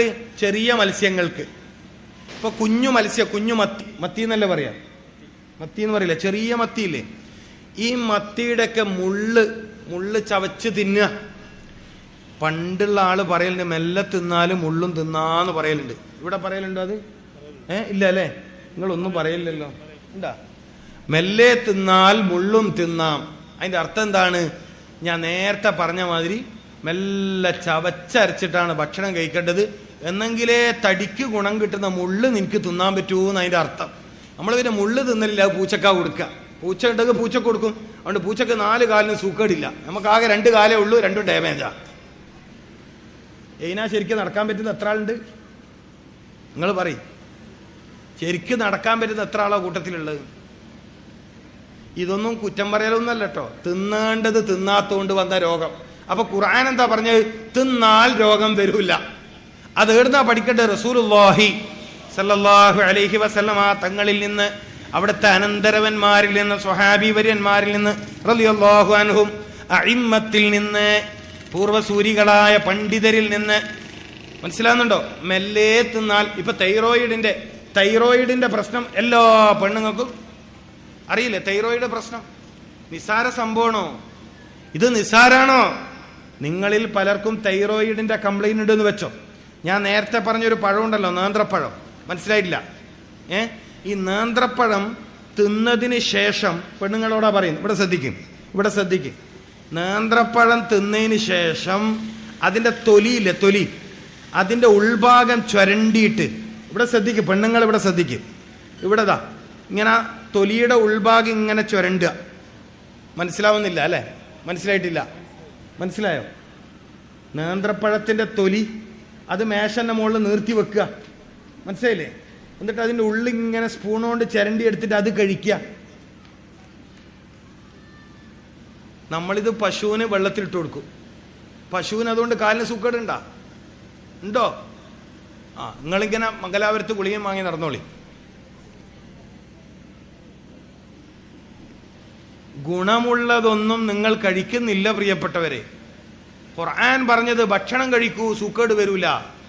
ജലീൽ ദാരിമിന്റെ അഭിപ്രായമാണോ? ഇമാം റംലി റഹ്മഹുല്ലാ, ലോക പ്രശസ്ത പണ്ഡിതൻ, തഫ്സീർ എഴുതിയ പണ്ഡിതൻ. എന്നിട്ടോ നിങ്ങൾ പഴുക്കാത്ത പഴം വാങ്ങിയിട്ട് തിന്നു. ഈ പെണ്ണുങ്ങളൊന്നും പീടിയെ പോയാലും നല്ലോണം പഴുത്ത പഴം വാങ്ങൂല. ഞങ്ങളെല്ലാം നാട്ടിൽ നല്ലോണം പഴുത്ത പഴം പിന്നെ കച്ചവടക്കാരൻ അത് നോക്കിയോണ്ട് ടെൻഷൻ അടിച്ചിരിക്കേണ്ടി വരും. മനസ്സിലായിട്ടില്ല? നല്ലോണം പഴുത്ത് പാകമായ പഴം അഥവാ ഇവൻ മുറിച്ചിട്ട് തുരാസിൽ വെക്കാൻ നോക്കിയാൽ വിടൂല. അത് വേണ്ട, ആ മഞ്ഞ കളറുള്ള പഴം എടുത്താൽ മതി. അതിന് ഗുണം കുറവാണ്. നേന്ത്രപ്പഴത്തിന്റെ ഗുണം എവിടെയാണ്? പഴുത്ത് തൊലി കറുത്ത പഴത്തിലെ നേന്ത്രപ്പഴത്തിന്റെ ഗുണം തടിക്ക് കിട്ടും. നിങ്ങളിൽ ഭാഗ്യവാന്മാര് നാളെ മുതൽ ഇതൊക്കെ ശ്രദ്ധിക്കും, അല്ലാത്തവര് പഴയ പോലെ തുടരും. ഏതായാലും ഇക്കൊല്ലം കൂടി ഇങ്ങനെ പോട്ട്. കാരണം കുറെ ഡോക്ടർമാർ ജീവിച്ചു പോകണ്ടല്ല, കാരണം അവരെ കുടുംബം പട്ടിണിയായി പോവും. നിങ്ങൾ ശരാശരി ആവശ്യമുള്ളതൊക്കെ തിന്നുകയും കുടിക്കുകയും ചെയ്താൽ എന്നെ പോലത്തെ ആളുടെ പണി പോവും. എനിക്കിങ്ങനെ പ്രസംഗിക്കാൻ പോയിട്ടെങ്കിൽ എന്തും കിട്ടിയിട്ട് ജീവിക്കാൻ നോക്കുക. സാധാ പ്രസംഗിക്കാൻ അറിയാത്ത ഡോക്ടറെ പോയി ജീവിക്കും. പ്രശ്നമാണ്. അതുകൊണ്ട് നിങ്ങൾ മാറ്റം വരുത്തണോ അല്ല ഇതുപോലെ തുടരണോ? അത് നിങ്ങൾ തീരുമാനിച്ചോളി. ഖുർആന്റെ വാക്ക് കുലു, നിങ്ങൾ ഭക്ഷണം കഴിക്കൂ. അതങ്ങാൻ പഠിച്ചിരുന്നുവെങ്കിൽ ഈ സമൂഹത്തിൽ രോഗികളുണ്ടോ? അപ്പൊ തൈറോയിഡിന്റെ പ്രശ്നം എന്തൊക്കെയാ വേണ്ടത്? നേന്ത്രപ്പഴത്തിന്റെ തൊലി, പിന്നെ ചെറിയ മത്തിയുടെ, മുള്ളന്റെ, നത്തൽ എന്ന് പറയില്ല, കുഞ്ഞും, അതിൻ്റെയൊക്കെ മുള്ള് ചവച്ചരച്ച് കഴിച്ചാൽ. നാടൻ കോഴിയുടെ ചെറിയ മുള്ളുണ്ടാവും. നാടൻ കോഴിയില്ലേ, അതിന്റെ ചെറിയ എല്ലില്ലേ, ചെറിയ എല്ല്, കുഞ്ഞു എല്ല്, അത് ചവച്ചരച്ചിറക്കിയാൽ തൈറോയിഡിന്റെ പ്രശ്നത്തിൽ ഒരൊറ്റ പെൺകുട്ടി പിന്നെ ചികിത്സിക്കേണ്ടി വരില്ല. മരുന്ന് കമ്പനിക്കാരനാടെ ഇരുന്നിട്ട് മുട്ടായി വന്നിട്ട് വേറെ എന്ത് ചെയ്യാം? നമ്മളിങ്ങനെ തൈറോയിഡിന്റെ രോഗിയായിട്ട് നിങ്ങളിത് പ്രവത്സാകുന്നുണ്ടോ? ഞാൻ 3 മാസം കൊണ്ട് പരിഹരിക്കാൻ പറ്റുന്ന പ്രശ്നമാണ് ഈ തൈറോയിഡ് കംപ്ലൈന്റ്. എത്ര കൊല്ലായി ചില പെണ്ണുങ്ങന്മാരെല്ലാം ഗുളിക കുടിക്കാൻ തുടങ്ങിയിട്ടെന്ന് ചോദിച്ചു നോക്കിയാൽ. 3 മാസം കൊണ്ട് ക്ലിയർ ചെയ്യാൻ പറ്റുന്ന ഒരു പ്രശ്നമാണ് തൈറോയിഡ് സംബന്ധമായ പ്രശ്നം. പക്ഷേ 3 മാസവും ചിട്ടയോടെ ഈ പറഞ്ഞ കാര്യങ്ങൾ ചെയ്യണം. അല്ലാണ്ട് ഞാൻ നേരത്തെ പറഞ്ഞ ഒരു പൂതിക്കൊരു ആഴ്ചക്കൊരു ദിവസം മത്തിയും കഴിച്ച് പിറ്റത്താഴ്ച നേന്ത്രപ്പഴത്തിന്റെ തൊലിയും കഴിച്ച് തൈറോയിഡ് മാറിയിട്ടില്ലല്ലോ, അയാൾ ചുമ്മാ അയാൾ പറഞ്ഞതായിരിക്കോ? മാറത്തില്ല.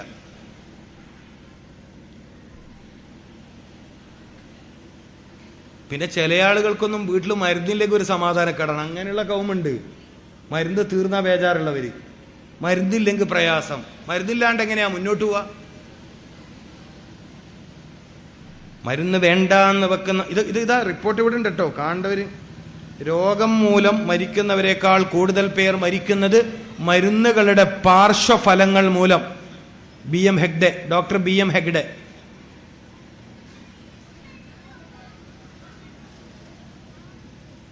ഞാനതാ പറഞ്ഞത്, നമ്മുടെ സമൂഹത്തിൽ ഏറ്റവും മരുന്ന് കുടിക്കുന്നവർ ഈ സ്ത്രീകളാണ്. ഇവരെ കാര്യത്തിൽ നമ്മളൊരു തീരുമാനം എടുക്കണം.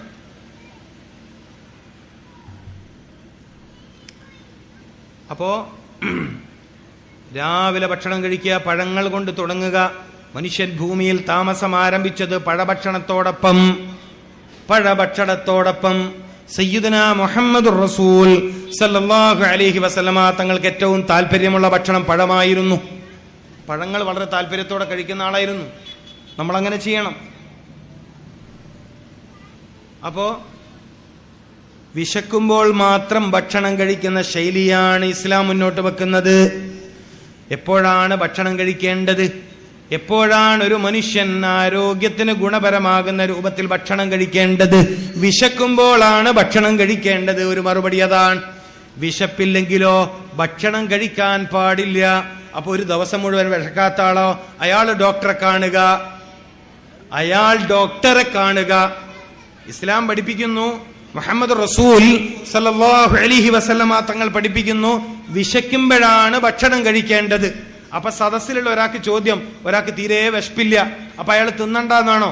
അതെ, അയാൾ ഭക്ഷണം കഴിക്കേണ്ടതില്ല. അപ്പൊ അയാൾക്ക് കൂടുതൽ സുഖേട് വരൂലേ? ഇല്ല, അയാൾ ഡോക്ടറെ കണ്ടാൽ മതി. ഒരാൾക്ക് വിശപ്പില്ലെങ്കിൽ അയാൾ ഡോക്ടറെ കണ്ട് ചികിത്സ തേടണം. ഒരാൾക്ക് അമിത വിശപ്പുണ്ടെങ്കിലും അയാൾ ഡോക്ടറെ കാണണം. വിശപ്പ് ആരോഗ്യമാണ്, ദാഹം ആരോഗ്യമാണ്. ഇതൊക്കെ ആരോഗ്യത്തിന്റെ ലക്ഷണമാണ്. ഒരാൾക്ക് വിശപ്പ് വരിക എന്ന് പറഞ്ഞാൽ ആരോഗ്യത്തിന്റെ ലക്ഷണമാണ്. ദാഹം വരിക എന്ന് പറഞ്ഞാൽ ആരോഗ്യത്തിന്റെ ലക്ഷണമാണ്. 3 മണിക്കൂറിൽ ഒരിക്കലെങ്കിലും മൂത്രമൊഴിക്കാൻ തോന്നുക എന്ന് പറഞ്ഞാൽ ആരോഗ്യമുള്ള മനുഷ്യന്റെ ലക്ഷണമാണ്. ഒരു ദിവസത്തിൽ 2 നേരമെങ്കിലും 2 പ്രാവശ്യമെങ്കിലും 40 വയസ്സിന് താഴെയുള്ള ഒരു മനുഷ്യൻ ഒരു ദിവസത്തിൽ 2 തവണയെങ്കിലും മലവിസർജനം നടത്തുക എന്നുള്ളത് ആരോഗ്യമുള്ളതിന്റെ ലക്ഷണമാണ്. ശരീരത്തിൽ വേർപ്പുണ്ടാവുക എന്നുള്ളത് ആരോഗ്യത്തിന്റെ ലക്ഷണമാണ്. ആരോഗ്യത്തിന് അങ്ങനെ കുറെ അടയാളങ്ങളുണ്ട്. അപ്പൊ വിശപ്പ് ആരോഗ്യമാണ്, അമിത വിശപ്പ് രോഗമാണ്. മനസ്സിലാക്കണം, അമിത വിശപ്പ് രോഗമാണ്. ചില പ്രമേഹ രോഗികളുണ്ട്, അവർക്ക് ചിലപ്പോൾ ഭയങ്കര വിശപ്പുണ്ടാവും. അത് അവർ കഴിക്കുന്ന ചില മരുന്നിന്റെ പ്രശ്നമാണ്. ചിലയിനം മരുന്നുകൾ വിശപ്പ് കൂട്ടും, ശ്രദ്ധിക്കണം.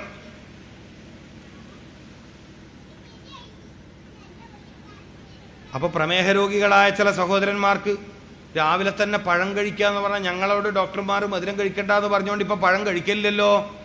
എന്റെ പ്രിയപ്പെട്ട മുഅ്മിനീങ്ങളെ, പേരക്ക എന്ന പഴത്തിലൂടെ നിങ്ങൾക്ക് ഷുഗറിന് കംപ്ലൈന്റ് വരില്ല, അത് മധുരമുള്ള പഴം.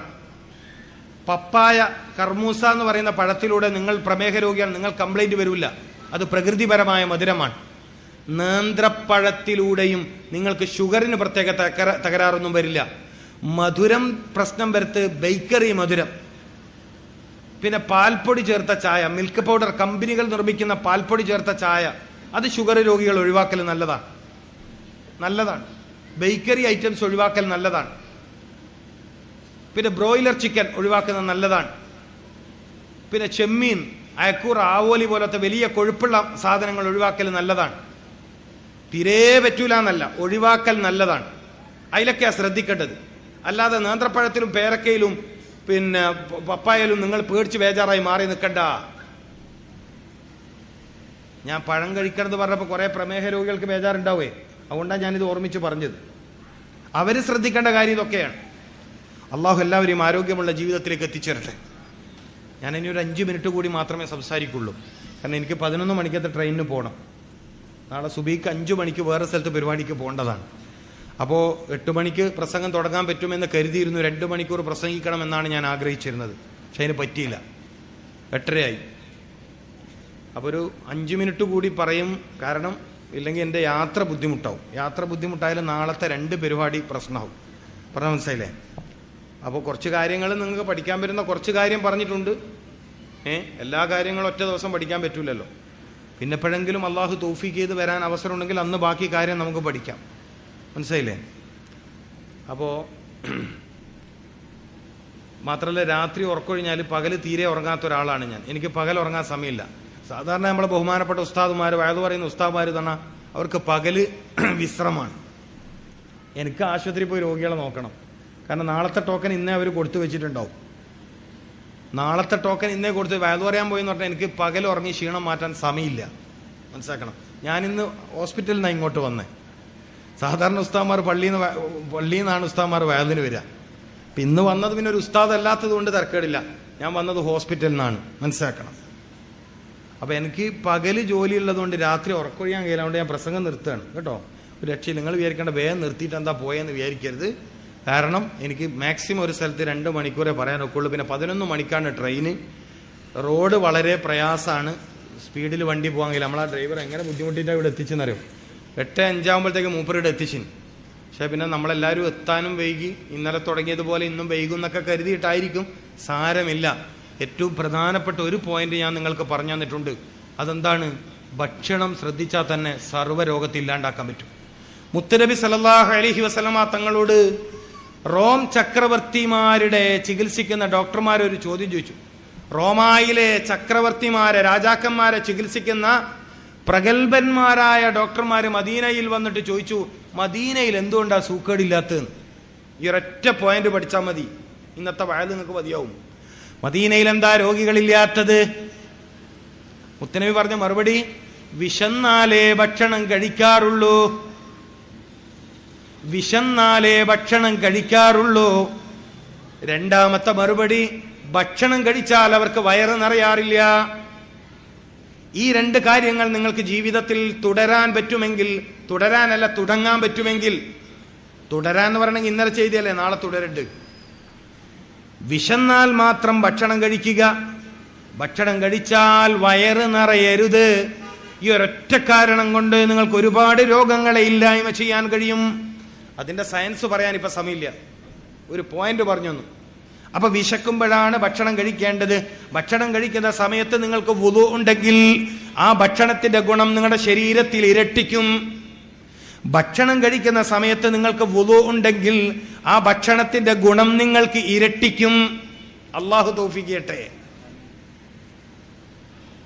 നേരത്തെ പറഞ്ഞതുപോലെ ഭക്ഷണം കഴിക്കുന്ന സമയത്ത് വായ പൂട്ടിവെച്ചാണ് ചവക്കുന്നതെങ്കിൽ ദഹന സംബന്ധമായ പ്രശ്നം നിങ്ങൾക്ക് വരൂല്ല. അള്ളാഹു തൗഫീഖ് ചെയ്യട്ടെ. ഇനിയും ഒരുപാട് കാര്യങ്ങൾ ഭക്ഷണവുമായി ബന്ധപ്പെട്ട് ഇസ്ലാമിക ചരിത്രത്തിൽ ഒരു കിതാബ് തന്നെ ഉണ്ട്, ആദാബുൽ അക്കിൽ. ആ കിതാബിന്റെ പേര് ആദാബുൽ അക്കിൽ, ഭക്ഷണ മര്യാദ. മനസ്സിലാക്കണം. മഹാനായ മർഹൂം രാമന്തളി തങ്ങൾ, അള്ളാഹു അക്ബർ വിശാലമാക്കി കൊടുക്കട്ടെ. 2 വർഷം മുമ്പ് വഫായി പോയ രാമന്തളി തങ്ങൾ എന്ന് പറയുന്ന ഒരു വലിയ തങ്ങളുണ്ട്. രാമന്തളി, കണ്ണൂർ ജില്ലയിലെ രാമന്തളി, പയ്യന്നൂരിന്റെ അടുത്ത്. മഹാനായ പണ്ഡിതൻ, അള്ളാഹുയുടെ ദർജ വർദ്ധിപ്പിച്ചു കൊടുക്കട്ടെ. അദ്ദേഹത്തിന്റെ പിതാവ് രചിച്ച കിതാബാണ് ആദാബുൽ അക്കിൽ. അദ്ദേഹത്തിന്റെ പിതാവ് അദ്ദേഹത്തിന് സമ്മാനമായി കൊടുത്ത കിതാബാണ്. ഒരു തവണ മിനായിൽ വെച്ച് ഇങ്ങനെ ആരോഗ്യ സംബന്ധമായ വിഷയത്തിൽ പ്രസംഗിക്കുന്നവർ പ്രസംഗിച്ചപ്പോൾ എന്നോട് വളരെ സന്തോഷപൂർവ്വം പറഞ്ഞു, ഈ ഭക്ഷണത്തിന്റെ കാര്യത്തെക്കുറിച്ച് എഴുതിയൊരു കിതാബ് എൻ്റെ കയ്യിലുണ്ട്, അതിന്റെ പേര് ആദാബുൽ അക്കിൽ. വിശന്നാൽ മാത്രം ഭക്ഷണം കഴിക്കുക, ഭക്ഷണം കഴിച്ചാൽ വയറ് നിറയാതിരിക്കുക. അതുകൊണ്ട് മദീനയിൽ രോഗികളില്ലാണ്ടായെന്ന് മുഹമ്മദ് റസൂൽ. നിസ്സാര കാര്യമാണോ? ജീവിക്കാൻ ആഗ്രഹമുണ്ടെങ്കിൽ, ഒരുപാട് കാലം ജീവിക്കണമെന്ന് നിങ്ങൾക്ക് ആഗ്രഹമുണ്ടെങ്കിൽ, മാരകമായ രോഗം പിടികൂടരുത് എന്ന് നിങ്ങൾക്ക് ആഗ്രഹമുണ്ടെങ്കിൽ, രോഗം പിടികൂടിയതിന്റെ പേരിൽ മരുന്ന് കഴിച്ചിട്ട് കൂടുതൽ മാരകമായ രോഗാവസ്ഥയിലേക്ക് എത്തരുത് എന്ന് നിങ്ങൾക്ക് കൊതിയുണ്ടെങ്കിൽ ദയവു ചെയ്തു ഭക്ഷണത്തിന്റെ കാര്യം ശ്രദ്ധിക്കണം. രോഗം വരാതിരിക്കാൻ ഖുർആൻ പറഞ്ഞ പ്രതിരോധം എന്ത്? നീ ഭക്ഷണം കഴിക്കുക. എത്ര നല്ല മറുപടിയാണിത്. എന്താണ് കഴിക്കേണ്ടത്? ശരീരത്തിന് ഗുണമുള്ളത് കണ്ടെത്തിയിട്ട് കഴിക്കണം.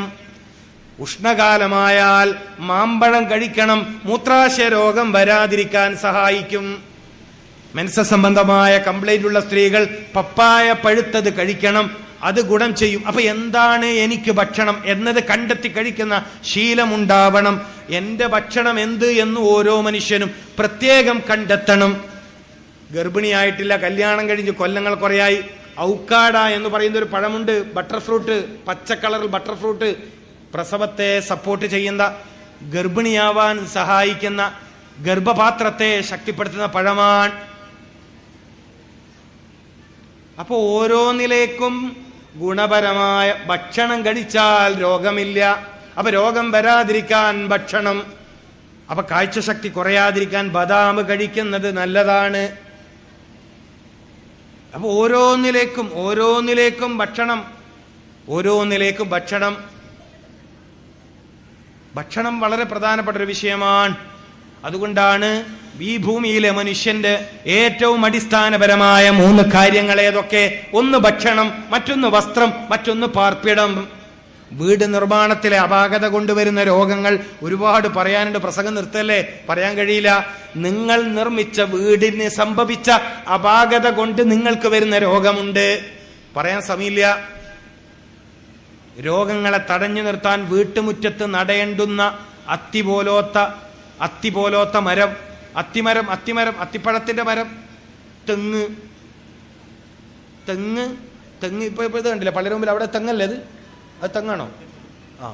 ഇപ്പൊ വീട്ടിന്റെ മുറ്റത്തൊരു തെങ്ങ് നടുക, എന്നിട്ട് ആ തെങ്ങിന്റെ ഓലയിൽ തട്ടിയ കാറ്റ് നമ്മുടെ നെഞ്ഞിന് തട്ടുക, അതിന്റെ ഗുണമുണ്ട്, പറയാൻ സമയമില്ല.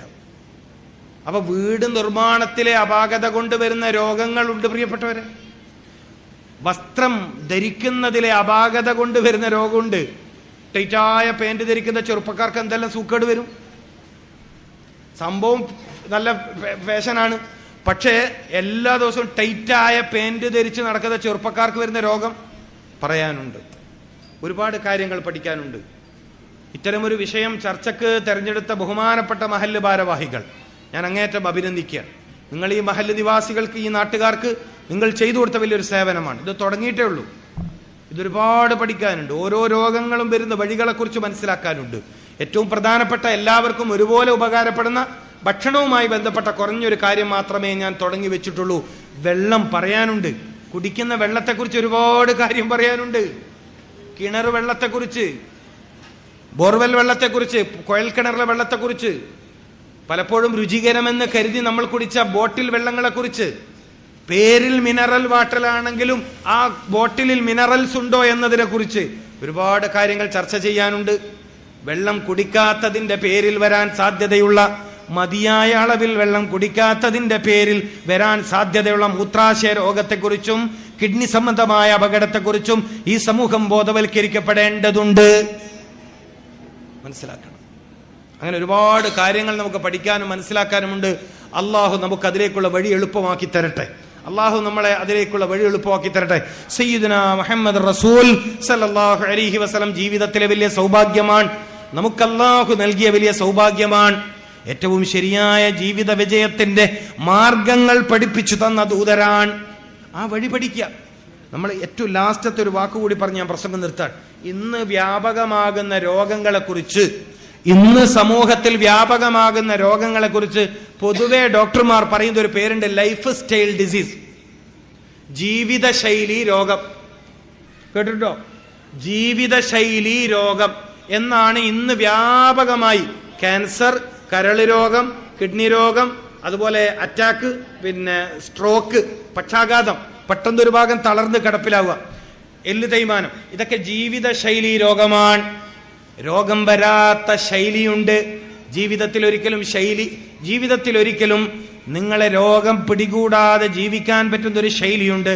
ആ ശൈലിക്ക് അറബിയിൽ പറയുന്ന പേരാണ് സുന്നത്തുർ റസൂൽ.